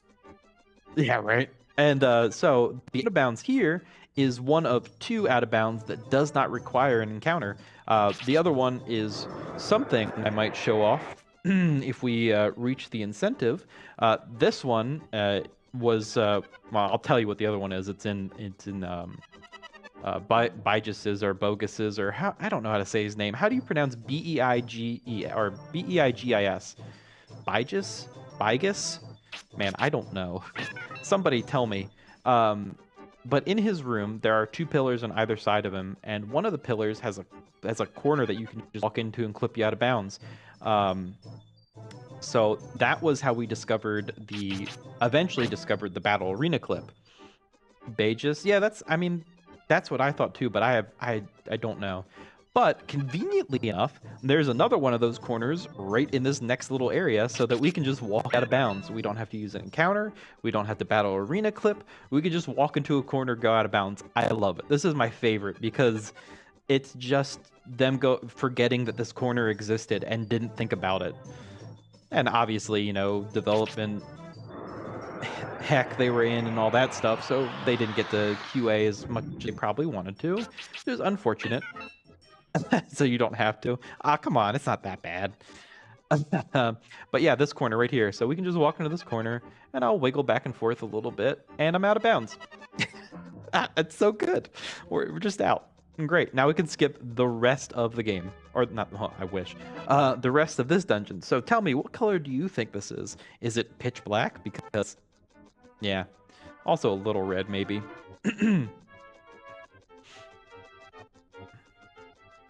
Yeah, it does have a it does have a shade of red to it. But yeah, I think that's just because of my N64. So yeah, I was well lucky enough be, to. Yeah. I was lucky enough to get a HDMI modded N64, which is what I'm using. So some of the colors aren't perfect, and I think this is actually because of the HDMI mod. Because when I played it not on that, I remember this being fully black with no redness at all. So I think the colors are a little bit off, but not like significantly so. So this out of bounds, there is a very specific setup to get back inbounds. I'm going to run east. Oh, and I should mention, compass is your best friend out of bounds. Otherwise, you will be lost. It's also your best friend inbounds because you'll be lost. We're going to run Brian until I hit a wall like this. And I'm going to use Brian's dust cloud running northeast until it lets me run actual northeast. So you notice he starts with his dust cloud. Now I'm running northeast. I turn northeast. I go a little bit. I turn southeast. It's going to hit me in a wall. It's going to turn me eastward. And then it's going to drop in 3, 2, 1, and drop. Perfect. Nailed it. Yep. Yeah, how much of this? I think I've gotten that right like 3 times ever. How much of this compass in the corner do you actually use? Like, is that something you really use? The constant. Yeah, I have to Constantly. imagine it gets used a lot with this. I mean, you're pretty much just out of running in the bounds. dark. Yes, out of bounds. It's like I look at it and I set up my angles. Like for the blue cave, it's like the perfect angle is like, if I were to describe it in like a northeast whatever kind of thing, it would probably be like northeast angle, I believe, about to run directly to the end. But yeah, no, even when I'm inbounds, because the game likes to turn you around with combat. Even inbounds, I'm generally constantly like I have an eye on the compass, even though I have these maps memorized because I've played the game so much. It's incredibly useful. Yeah, but could you imagine? Also, go ahead. I just want to say thank goodness for the technology and the accessibility that we have for speed running and recording runs and stuff like this. Because could you imagine like early 2000s trying to explain this route to like someone on a message board over text? You know, it would be everything but death post. Yeah, it would be brutal. So that's Jilf. We're not gonna fight her yet. If we fought her from out of bounds, we'd die. You can't get close enough to her to actually hit her. So we're actually gonna save and enter backwards into the fight because we can die to her. She's not an easy kill, but you know, you can skip her and then come back. It's funny. All right, so we're gonna save this tent. Yeah. Normally, you just straight up skip her. You just kind of look at her in the corner and go, "See ya," and she just is confused why she never sees Brian. All right, so we're gonna drop down in here and go beat up on Shilf. She is the only boss that doesn't have one of the early bosses that doesn't have a gem, and this is where you actually get some actual like big picture lore. She's like, "Hey, I'm the servant of Mammon." And you're like, who's Mammon? I've not heard that name yet. There's somebody evil and big bad. So this is like the first hint that there's something bigger going on, and pretty much the only hint. So yeah, this is why this fight's funny. She's talking to not you, and Brian's just standing in the background. I'm over. Hey, that's hilarious. Yeah. Yeah. Oh, okay, okay. So you just kind of come from back here. Was she kind of Jessica Rabbity, right? Like that's. Yes, yes, she is. She's Your definitely a fan character. favorite. Yeah, it feels like it was modeled very similarly. Her hair is crazy to me. And see, like, these are the kind of enemy models and stuff that you can only have seen on the N64. You know what I mean? Like, you couldn't have... You weren't going to see these, these types of enemies on the early PlayStation games. The systems were too different. The geometry, the polygons, all that. How much of the actual maze aspect... That might have been dumb. Sorry, go ahead. How much of the maze aspect of, like, the combat arenas... I guess in a casual experience, like, plays an impact? Like, is navigating the terrain just as difficult as the fight itself if you were playing it casually in some of these boss fights?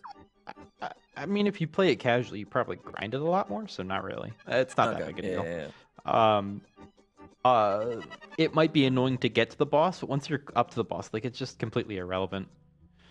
So yeah, that was Shelf. She played nice and got hit 4 times. She has 1,000 HP. Yeah, that was last time at GDQ when I fought her. She killed me. So you know, it can go either way. It's just what she decides to do. Also, since I saved at the tent, I don't have Chegsit anymore, which is unfortunate. I did not mean to do that. I forgot. Whoops. Oh well. That's a pretty cool looking enemy too. Yep, that's a werecat. So there's a werehare and a werecat, and those are the only were enemies in this game. So there's clearly Also some kind Arcane. of like were-based plight going on in this universe, but apparently it's limited to just those 2 species. Right? No werebear, no werewolf. Yeah, yeah. Werecat, werehare. That's it. Very Bizarre. selective illness. Yeah. Also, this is the Blue Man Group. We don't like their mixtape. Despite what they think, it's not hot fire. It's just mint leaves. If you kill them, they drop mint leaves. That's kind of... That is a Squid to Pig joke. Shoutouts to him. He found almost all of the glitches in this game. Initiative Pour one glitch out, was man. known. What a lad. Yeah. Poor that guy. that dude is a wizard. Poor guy. My goodness. Initiative glitch was known. He found cloning out of bounds death dupe. I found agility glitch by accident. He was on the trail of finding agility glitch, but I ended up figuring it out before he did, which is just because I was playing the game more at the time. And Colin found Chegsit. So yeah, he broke the game, and then we found some minor stuff that broke it a little more. So Like, on we're- the horizon, sorry, go ahead. you know, is there potential? Like, how much stuff exists in the game you guys know about now that's not necessarily implemented because it's not useful in a run? Like, is there, you know, still Nothing. maybe potential in the shell, you think? Or do you guys think you've pretty Oh, much there's- fleshed it out? There's absolutely potential for stuff, but it's I still think there's going to be a menu glitch of some kind. I've been unable to produce anything, but I am I'm an idiot when it comes to finding glitches. Anything I've ever found glitch-wise has been entirely by accident. So I'll probably never find it. But there's so like right now, if you look at the menu, the R menu, when I go through items, it's kind of slow, but there's a, if I do it right, which I'm not doing it, there's a fast scroll.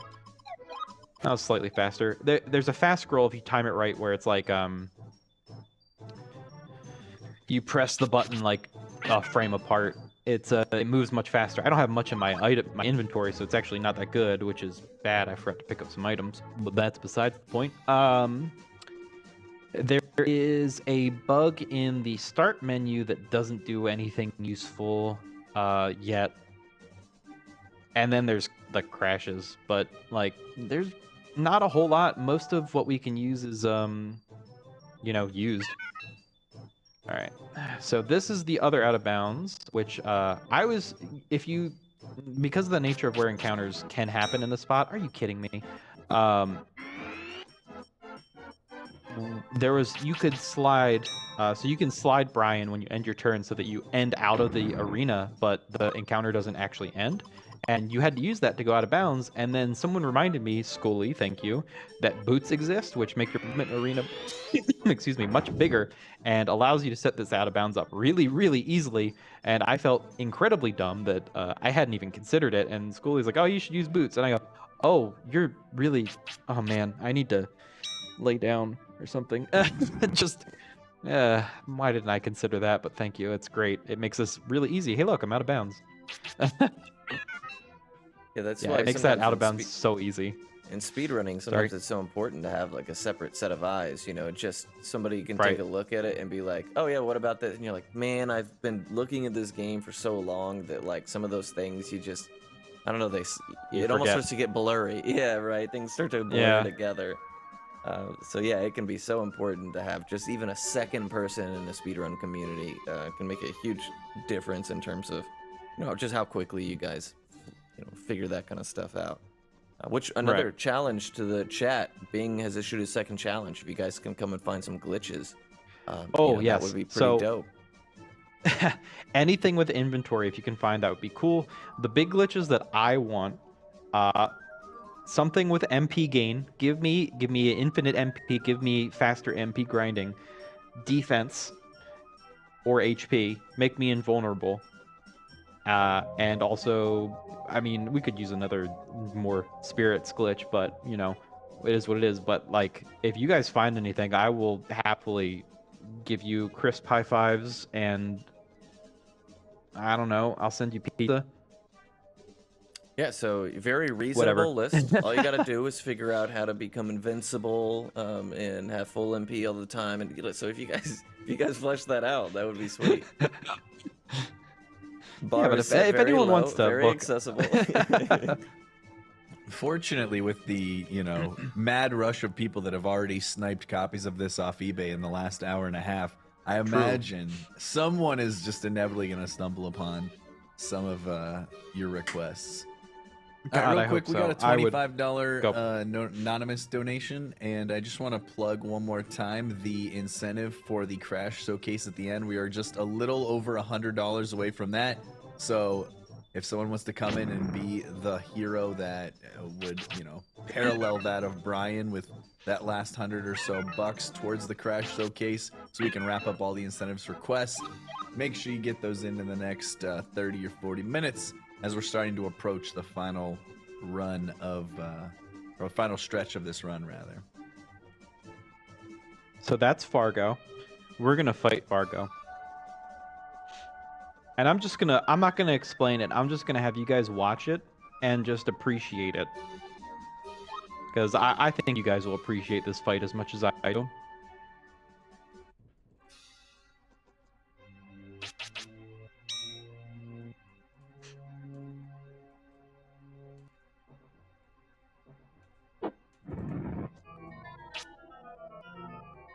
Didn't quite hit him.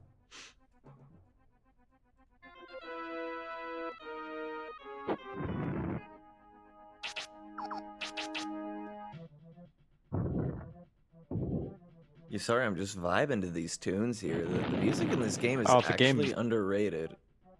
This game is great music.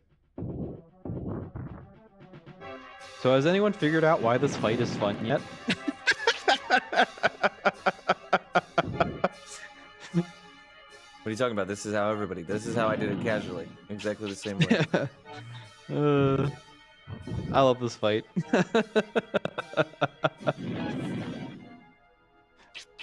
Ooh, Drain Magic actually hit. Drain Magic, like, rarely hits. I didn't feel like using an MP item. Yeah, so you can just... He can't hit you.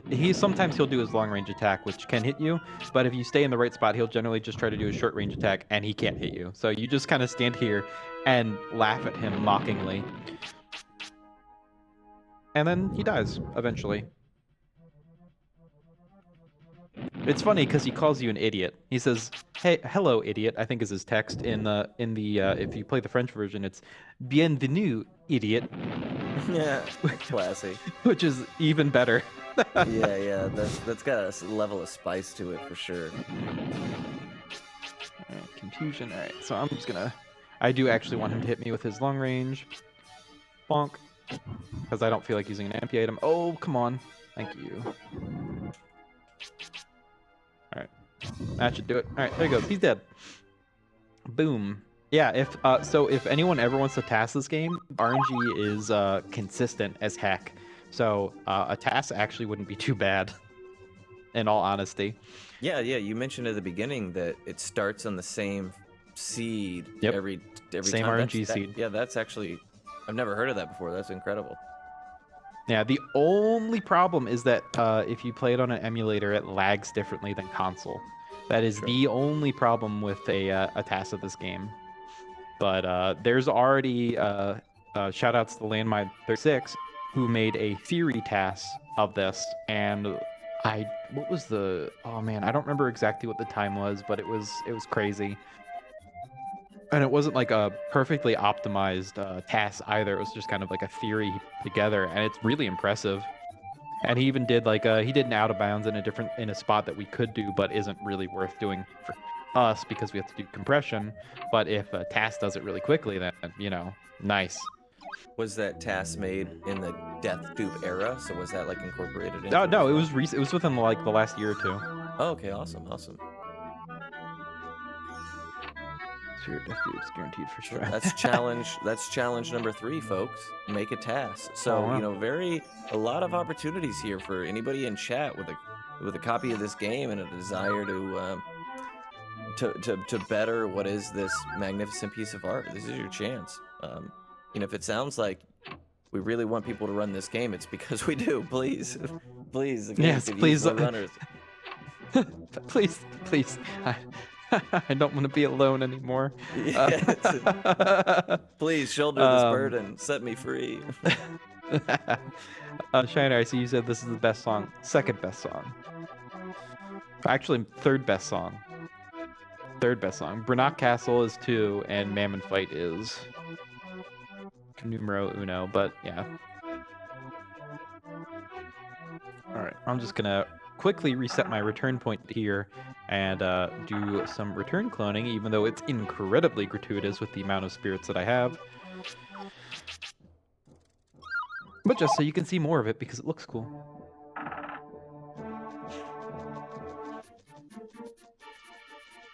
Yeah, so you're not really supposed to get 4 spirits a go, right? It's just They're supposed to be one. Yeah. Yeah. So I generally get 4s because I've been doing this for a long time and I have my mashing kind of way down. I've gotten 6s. Getting a 6 is frame perfect inputs because I think you have 1 extra maybe frame of inputs that you can do for that, but 6s are rare. I think I've gotten 6 ever. I've gotten plenty of 5s, but generally I sit around 4. But I think most people, when they start learning the cloning, they get 2 or 3. But that's just, you got to figure out how to mash for yourself. The way I do it is I basically create it like gusting my fingers down at the same time, and then I just tilt the controller so that I'm pressing them 1 frame apart. So I hold the controller like this and mash like it's a flat board. It works for me. Yeah, earlier Mutsky mentioned that he was impressed you got back to this game, in college years later. And I'm impressed you found a controller for the system that worked at that point in time. Because I have about 10 N64 controllers that I like. There's something different wrong with each one of them. You know what I mean? Yeah. So as someone quickly, sorry. One quick thing. There's encounters here. If you run along the left wall, there aren't encounters here. Continue. Yeah, so I was gonna say you might be an expert then with your experience in this. What's the solution to keeping your N64 controllers from the stick getting beat up or something? How do you? Okay, I'll tell you my secret is I bought a steel stick. Oh, okay, that's the move then. That's the move. Yeah, I was asking mostly for myself because. Yeah, I got super lucky, and what's the dude's name? I'm sorry, I'm forgetting his name. He was in the line for one, but didn't want it, so he gave his spot, and he was like, anyone on Twitter that I know, do you want this? And I was the first person to say yeah, so I got lucky. No, it doesn't make any advantage whatsoever. In fact, I also, yeah, right. If it did, maybe. I also learned to speedrun Mystical Ninja Star and Goemon, and I can't use this thumbstick because of one of the glitches in that game. Requires a 1-frame flick input, and the steel stick is so heavy that it wobbles for a bit if you try to flick it quickly. Yeah. So it just doesn't work. So is there So any it's way nice to, for like slow, but Sorry? so is there like I know it's Quest 64, so it's probably asking a lot, but did this game never get the chance to end up on some Wii Virtual Console or something like that? Where you, I guess not, right? it's on the N64. It's on the N64, and that's it. Wow. So okay, spitball with me here. Hypothetically, you know, the miniaturized consoles that have become popular as of late. What are the chances Quest 64 None. pioneers the mini N64? Could you imagine how Literally awful none. a mini N64 controller would be? It would be so terrible. They would have to not do the standard Yeah, it's N64 something. controller. Like they Something would just have to can't. change. All right, so I don't have as much MP as I want, which is 21, so I'm going to stand here and waste a little bit of time doing this. But if it was on N64 Online, believe me, I will have a video out to everyone within a day saying, here's how much the game is different. Because it's going to be different. It's going to play different. It probably won't lag the same. It probably will run like garbage. Because even on emulator, this game is kind of iffy. Wow. All right. Yeah. There we As go. opposed to the console original hardware version, where the game is not iffy in any way, shape, Actually, or form. All things considered, this game runs pretty well on the N64. Like, even the spots that lag generally aren't too bad, and they're in towns. Like, yeah, whatever. It's in a town. I mean- it's not you're looking. You're not like actively having to interact with stuff. You can just kind of, it's a little slower, whatever.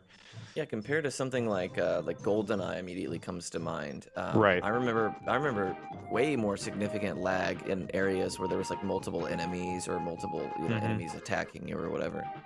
So largely through this, obviously combat is instanced, so that kind of reduces that to a degree. But yeah, so far it hasn't been crazy laggy. Well, it introduces its own lag, its own special combat. Yeah, lag. 4+ enemies. Yeah, That's when it exactly. struggles. Yeah. There's a couple encounters that are 6 enemies, and those don't run well at all. Yeah, So what's Imagineer is still around. They actually make like kids games now or something. What were you saying? Sorry. I was just gonna say, in the the Game Boy version you referenced earlier, is the progression of the route the same, or I know obviously you're running out of bounds and stuff like that, but in this specific category, does it change like the order of how you visit plot points, or is that ultimately still kind of the same linear shape? It's mostly the same. So a different company made the Game Boy game, so they reorganized where stuff was and added bosses and cutscenes and stuff. So it's basically the same story, but with more lore along the way. And a boss moved around here or there. This is Guilty. I hate Guilty. I'm going to try to stand in this particular spot. So I didn't talk about this earlier, but there are grid lines on maps where Avalanche is more likely to drop. He stands in the exact center of the map on a perfect grid line. If I stand on the top of his diamond, he won't move, and I'll be in the exact perfect spot to drop Avalanche on him.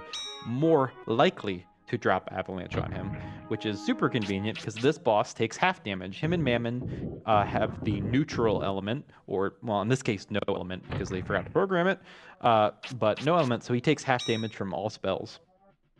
1800 HP, I've hit him 3 times. 4, 5, 6. Better. Guys, the old classic forgot to program it. That classic bit. Okay, I'm definitely gonna get hit here. This is gonna be sketchy. I don't want to move. Oh, I don't have enough MP items. That's not good. Okay.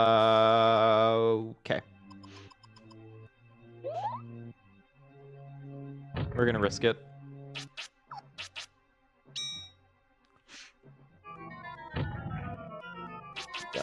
Got this. Not 7, even worried. 8. I mean, I'm a little worried. Not even Where did I worried. save? We got Okay. this.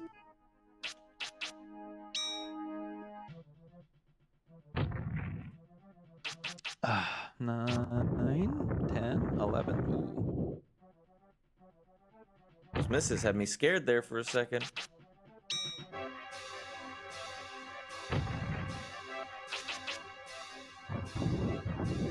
14. –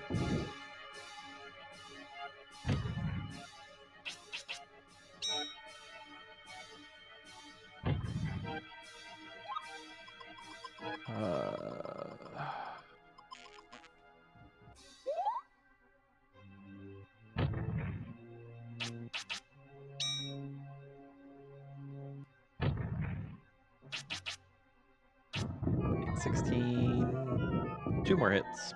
Assuming I can count.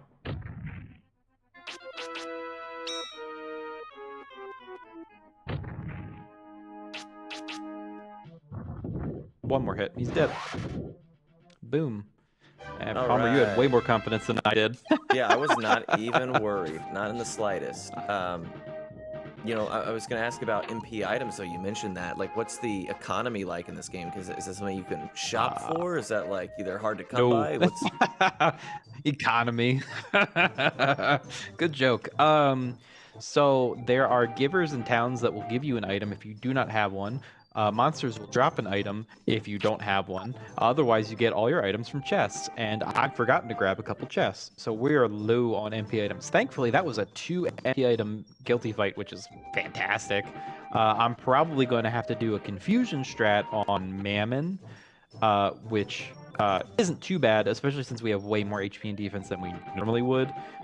Confusion is just a spell where you the amount of damage you take is the amount of MP you get back. We are going to get 1, 2, 3 more additional MP items, so we're not in a bad spot-ish, depending on how Bogus is. I call him Bogus because, I mean, I think you can suss that one out. Can you elaborate a little bit on Magic Barrier? So it seems like it lasts like just 2 turns, or does it withstand a certain amount of damage? What's that? How's that work? Oh, it's 2 turns, or it can last 3 turns. It's a percent, so it always lasts. So you cast it, it lasts that turn. You cast another spell, it lasts that turn 100% of the time. The next turn you can get a 10% chance for it to last again, and then it doesn't last after that, or you cast it again. So for us, it's Magic Barrier, Avalanche, Magic Barrier, Avalanche, rinse, repeat, and then MP item when I need to. So it's generally it's only 2 turns that you get Magic Barrier, and it is complete invulnerability to magic. If an enemy had a melee attack, then Magic Barrier would be worthless. There's a handful of enemies that do have melee attacks, but they're not bosses, so we don't care. It's basically full invulnerability. They're all the magic. bosses. Yeah, that's crazy. Right? That's wild. Okay. What about you mentioned Magic Barrier being different in the other game? Does that what's the difference now, having explained that? It's trash. Oh, it just doesn't work very well. Okay. It's like it is a 10% chance of landing, and it doesn't block all spells or something. I don't know. I tried to use it once. It's like, this is worthless, and just grind defense instead. Like, there's no reason to use it in the Game Boy game. It's absolutely atrocious. They knew it was too powerful and broke it. So remember when I said I was going to tell you guys the lore? All right, here's the lore. So the Eltail book, an all-powerful book that holds the secret of the spirits, was stolen from the monastery where we grew up a month ago.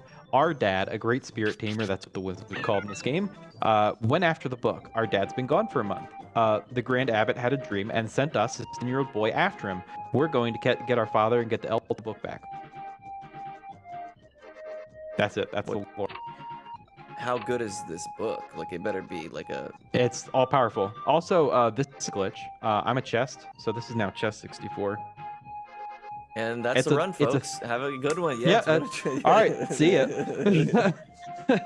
No, for whatever reason, the hitbox of this thing like kind of extends over the back, so you can clip into it, which is nice. Also, here's Dad.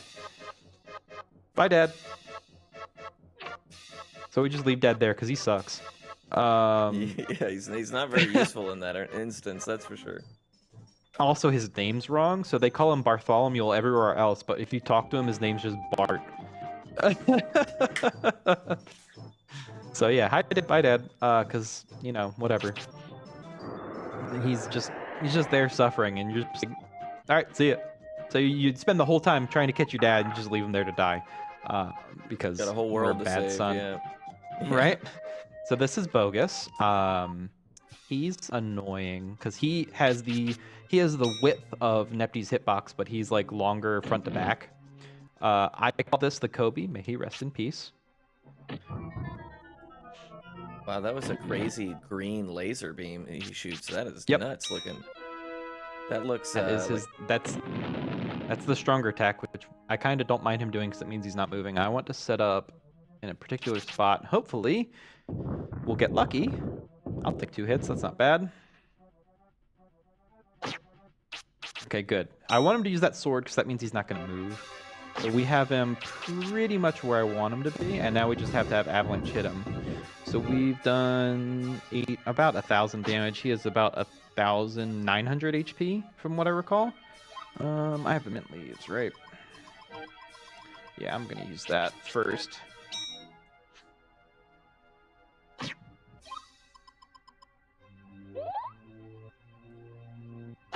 So are the attacks that these bosses are using, are they like similar to yours, or are they all like based on some kind of element, like for each one? Or are some of them... the bosses do have elements. So Solvering is rock, Zealous is wind, Nepti is water, Shilf is wind. I don't remember. Oh, jeez, he's dead. That was 5 rocks with 1 missing. What a fight! What a fight! Fargo and Bogus are fire. Guilty and Mammon are null, so they take half damage. So fire is terrible in this game. It hits strong early, but like a lot of end game enemies are fire, so it tapers off really quickly once you get to Fargo. Yeah, and now we're gonna get the Eltail book, and then the story will end. Except that there's a big evil guy that we need to beat up, unfortunately or fortunately. So it's the fun thing about this game is the final boss is kind of just like a congratulatory kind of battle, because if you've noticed, the Eltail book, that's what I just got.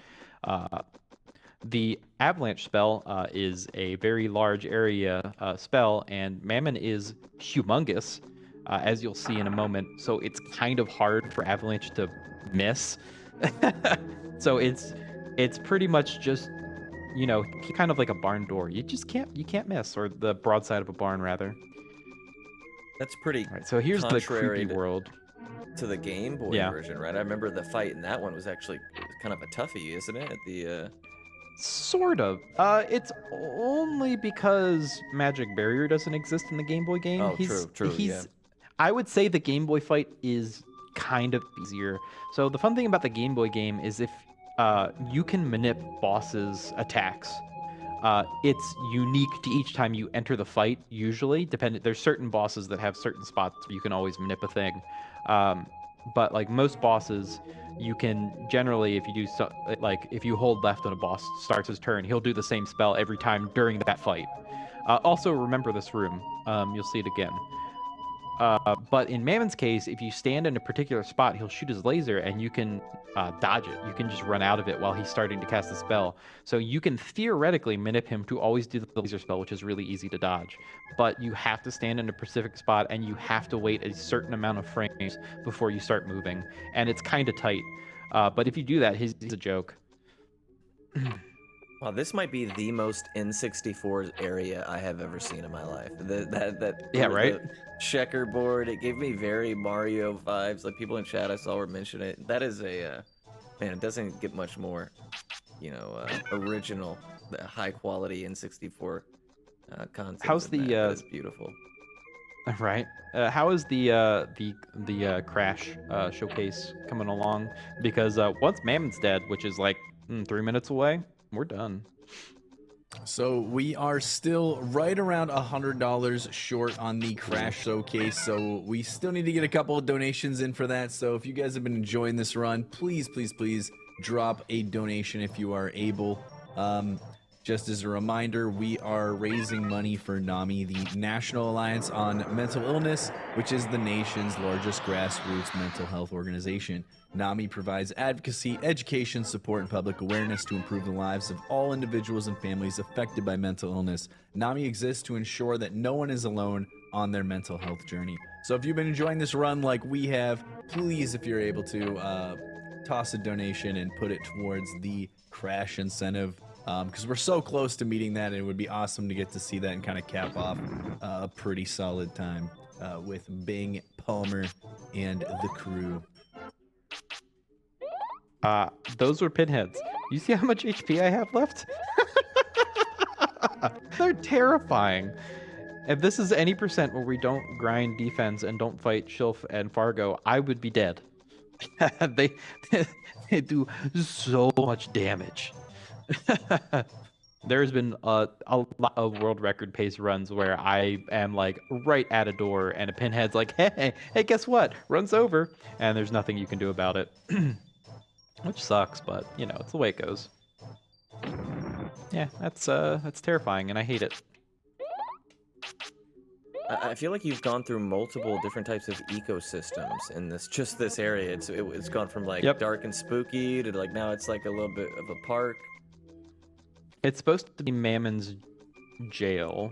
He was imprisoned 1,000 years ago by Epona, and Epona realized that we were the one that were gonna beat him, so he or she, it doesn't really get specified with Epona, assists us.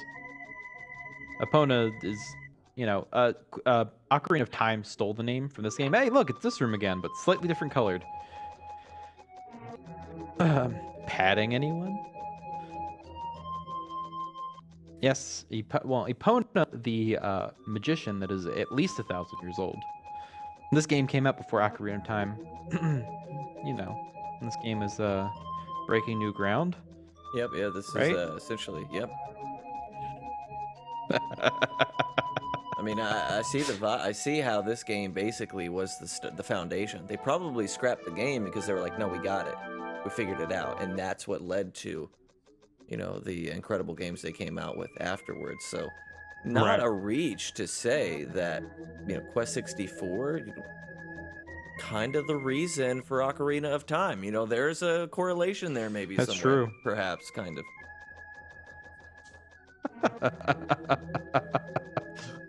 There is a Twitter account I follow that is simply called Better Than OOT, and it is just a bot account that will regularly tweet out the titles of random games that are better than Ocarina of Time, and I am absolutely positive that they have established they've done that Quest 64 is better than Ocarina of Time. Yeah, so it's, you know, it's an established fact at this point, in my opinion. I got added that day. Naturally. Right. I didn't mention there's some pathing that I'm taking in these rooms, specifically this room, to not get encounters. I still can get encounters, but it's significantly less likely. So there's a spot right about here where I can get an encounter, which didn't happen, and I can get an encounter right here if I'm unlucky. But no, that was pretty good. So yeah, Mammon's coming up. As soon as he's dead, that's time. He is an absolute joke of an enemy. He has 3 attacks. 2 of them you can dodge if you really want to, or you can just stand in his face and cast Avalanche and Magic Barrier. But I want everyone to look at Mammon's face and tell me what you think it reminds you of. I have a very specific thing that it reminds me of, but I'm curious if anyone sees what I see. So there he is. It's just it's like his head and his face. Just what do you think he looks like? That's Mammon. The big purple space alien guy. Oh, somebody got it. I think he looks exactly like the Tick.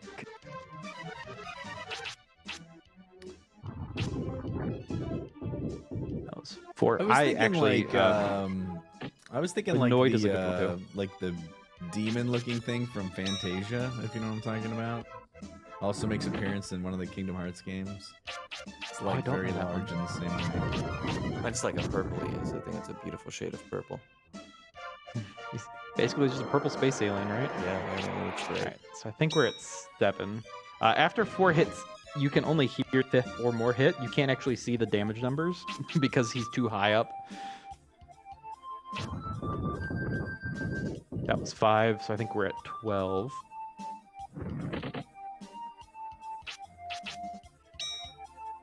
He has 2,300 HP. But yeah, as you can see, he's gigantic. He's gigantic. Like there isn't really much to say about this guy. He's kind of a joke. The only attack you can't dodge is the Spirit Bomb that hits the entire arena no matter what. But Firewall, or Lag Wall as we call it because it lags, that and Fire Missile you can dodge. That's another 5, so we're like 17, Yeah, 16 that or wall 17. of fire is not kind to the N64's FPS frames. Yeah, it's kind of bad. That is funny. I think we're at 20. He's gonna die in a moment, so be ready on time. He could be this next one. It could be the one after. Who knows? You have just a little bit of time for the crash incentive. Oh, maybe I'll take a drink real quick here. Well, the good news is that we have eclipsed it. We've had a slew Oh, of donations in the last several minutes. So we had a $20 donation with no comment from My Hero Zero, a $50 anonymous donation, another anonymous donation for $20. Scythe Marshall donated $30 with a comment that just says, "Let's get that crash showcase," with a heart. Thank you very much. Warriors donated $10. And then we got a based $100 donation from your guy, the man, Professor Palmer. It says, "Thanks for reading this while I Yo. stepped away to grab another coffee. Now no one is the wiser. Thanks for letting me hop on for this incredible run, Bing. GG." So we will be seeing Thank you. that crash Also, real quick, expose here Brian right now. thanks you and runs away. And that's it. That's the run. It didn't go as well as I would like. I didn't get to show you guys Death Dupe, unfortunately, because that's pretty much the coolest thing in the game, because it's a wild thing that goes on. But yeah. So thank you all. RPG Let Me Rig, thank you for allowing me to be here. My apologies for being an annoying runner. Thank you for dealing with my annoyance. Thank you, Mutsky and Palmer, for being here. Appreciate you guys. Sorry, I to just the got community. Oh, you're fine. Thank you did they all read for my your donation? support. I really appreciate. Yes, they did. Thank you. Excellent. Well done, Bing. Seriously, it was an excellent job, man. People, I think. Thank you. Sorry, I didn't mean to cut you off, but people You're fine. don't appreciate just how much goes on under the hood of this monstrosity. It's a masterful performance. Thank you. And to the Quest community, of course. Thank you all. And to my wife, who is asleep over there. I love you. I'm sure she'll see this at some point. Let me show you guys some crashes. So we did meet the crash showcase. Yes, we did. Let's go. So let's go. All right. One of them isn't exactly a crash, but I'll show it to you because it's still kind of neat. It has to do with the return and stuff. So it's 3 quick things. This is not going to take that long. Unfortunately, the other crashes that I know of are all by accident. If PJ is here, he might induce one. Because he can. Where is it? It's this one. Okay. I need to... So ignore my stats. This was a testing save. Oh, PJ's here. Great. We might get one of the legendary crashes. There was a time where I was doing runs. Ignore the empty spots. I was doing runs. PJ showed up, said hi, and my game crashed immediately. I went through a door and the game just crashed. I've never been able to replicate it. It was one time. All right, so with this one, this isn't exactly a crash. This is more like a weird, yeah, this is a hard mode. This is more kind of like a return bug. So while I'm setting this up, let me shout out a couple things or explain a couple things so you guys know there is 2 things that exist, or 3 things really that exist that are in the Quest community that are kind of new. There's a randomizer, so shout out to Hangman who built it with a lot of community kind of input on what we wanted to do, so there is a Quest 64 randomizer. You can find it on itch.io. It's called Marrow, Merrow, which is an enemy in this game. And there's also a hard mod, which Landmine36 in the chat is creating, which has changed up the game pretty significantly, which is awesome. Highly suggest if you get the chance to play the hard mod. It's a lot of fun. He's changed a lot of spells, enemies are changed, bosses are changed. There's a lot of really interesting stuff. Highly suggested it. He moves spirits, though. Like the big thing is he moves spirits around, and if you played this game as a kid and you looked for spirits, a lot of the spots where you would think to look, that's kind of where they are now, and I really enjoy it. So that's fantastic. and so is the randomizer. And also the third thing, we're actually in the process, shoutouts to Malos, of decompiling the game. So once that's done, maybe we'll get Quest 64 on PC. Who knows? Yeah, I don't know It's if the true. world's ready for something like that, to be honest. All right, so this one is just a bug with return specifically to Norman. This happens with a couple different places, but this is just the quickest one and easiest one to set up. So our return point is set to Normoon, but we used wings to get there. So when we cast return here, what happens is Wow. Norman's over there. we're just out of bounds. This like a isn't wrong exactly warp, a yeah. crash. And there's a couple different ways to induce this, and you end up in different spots, but you just end up out of bounds. This one isn't a crash because there's a dungeon exit or entrance, but it's kind of funny all the same, so it's worth seeing. Yeah, that puts But you yeah, quite you're a out of ways bounds. out. Yeah. Yeah, there's another one where you can set up with Brannock, and you end up kind of on the other side of that wall, much closer. And there's different spots. What happens is because of the coordinate points that are set because of certain things with wings and then casting return, it doesn't use the right coordinates and just puts you out of bounds in Normoon for some reason. It's really weird. And it's just amusing. It's not useful in any way, shape, or form, but it looks cool. So yeah, we can just easily get in bounds by hitting this. Where is it? Is it on this side?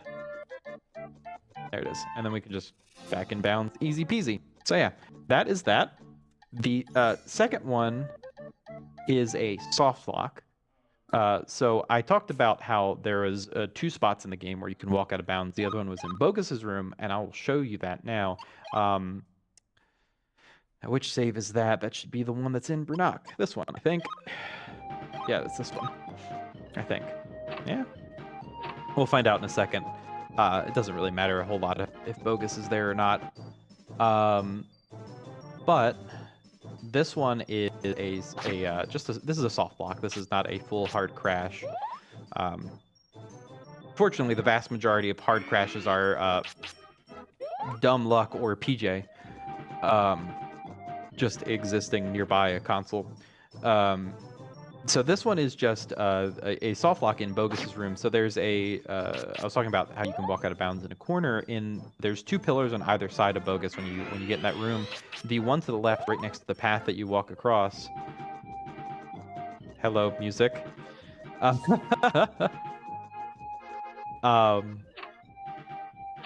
When you go out of bounds there, and here's the chest glitch again. It only works on this one for some reason. The other one doesn't work. When you go out of bounds here, you can't get back in bounds unless Bogus is there and he kills you. But otherwise, you are completely stuck out of bounds because both exits are doors. I like how your dad was So still let's- there. He's still hanging out waiting Yeah. for you. He's still there, so still struggling. Yeah. Yeah, once you get out of bounds here, you're fully stuck. You can't exit, you can't return, you can't use wings. There's no other encounters but Bogus. If he's dead, you are full stuck. Like, this is a soft lock.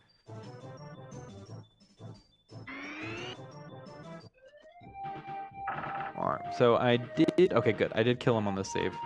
I thought I did. So yeah, so there's this pillar and this pillar, but you can only get out of bounds in this pillar. And this is how we discovered, our squid found the battle arena clip, is this corner. So we're out of bounds. I have never been able to get back in bounds, and well, that's it. We're stuck. We can't get back in bounds. That's a door. I can't get that.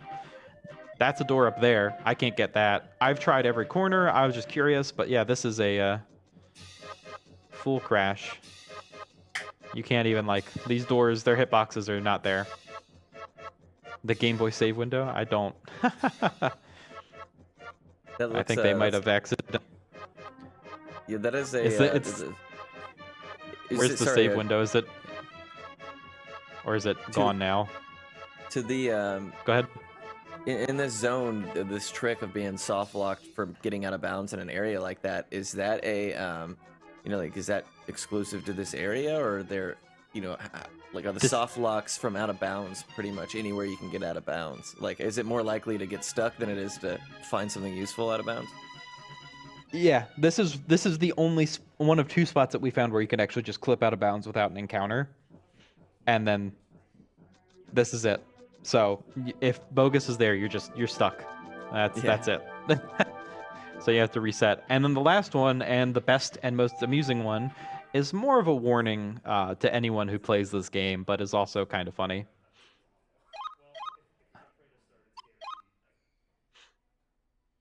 All right, so let's load. Where is it? This one. All right, cool. We have the spell.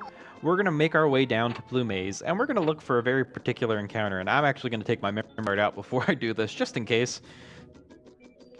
And this is the good one. And don't worry, you don't have to cover your ears for this one. So I'm just going to say this... Yeah, I don't know if this messes stuff up. There's the claim that it messes up the N64 cartridge, which is bogus, because I've done this enough times that it doesn't. I always take my memory card out because I don't feel like recreating the saves in the off chance that it breaks it. So, you know, rather safe than sorry. Just so you guys in chat, you know, everyone knows what's on the line here. He had to physically remove his memory card because what you're about to see is that dangerous. And unfortunately, this save didn't have a lot of agility, so we're slower than everything, so we'll just make our way down here. So we're looking for a particular encounter, which is 3 or 4 Skelebats, and we're going to cast a particular spell, Rock Shower, and I'll just let the game speak for itself when it happens. So you can do it with 1 or 2 Skelebats, but it's much more unlikely.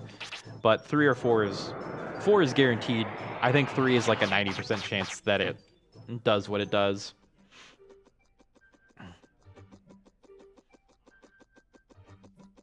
I wanted a 2. All right, so hopefully we'll get the right encounter right at this corner. We'll try it with 2 because I've seen it crash like 1 time, but all right, we got 3. All right, so on your mark, get ready. What? Get ready, crash. Oh, it didn't crash. Oh.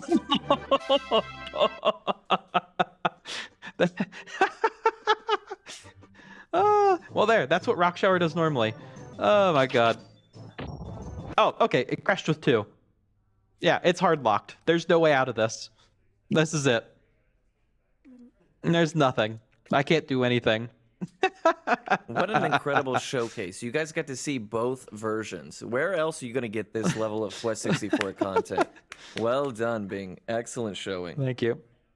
Yeah, that's it. Unfortunately, every other crash that I know of is not easily reproducible, and almost all of them are caused by PJ. So, you know. A little bit more situational, for sure. Yeah.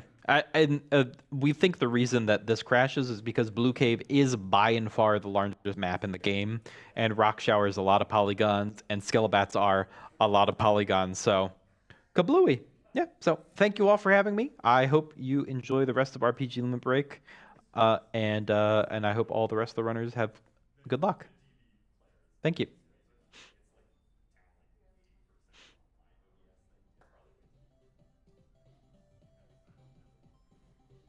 All right, so congrats to Bing on an awesome run and a really cool showcase of crashes that we got to see there. Coming up next, we're going to be going back to Dragon Warrior 2, but a different version of the game. You're going to be seeing that by Diener. He's going to be coming back after commentating the last Dragon Warrior 2 run a bit ago.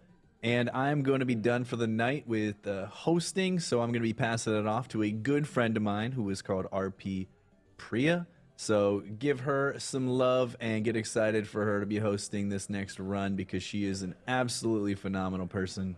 And I hope you guys have a lovely rest of your evening.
Well, Toto.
Hello, RPG Limit Break viewers. Oh. This is RP Priya, and I will be your host for the next run, Dragon Quest, or Dragon Warrior 2, any percent, run by some Diener. And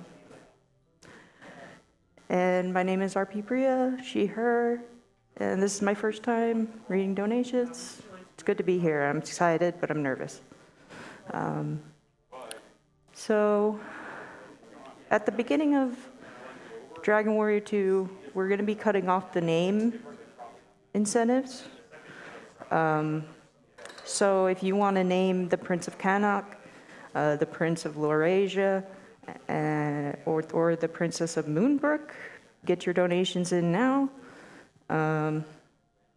Let's see where we're at with the names. The Prince of Canuck, we got Box in the lead with $100, and Dan second with $25. So get those in quickly. We also got Prince of Laurasia, one name, $30, BDD for the name. And Princess of Moonbrook, DDB with $25. So, you know, the Prince of Laurasia and Princess of Moonbrook, you could probably get your donations in now and get those names.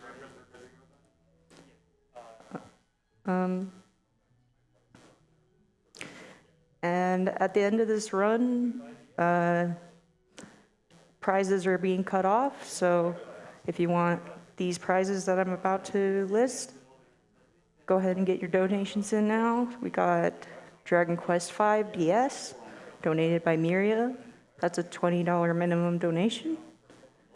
Dragon Quest Mousepad 2, donated by Purple Mario 920. That's a $5 minimum donation.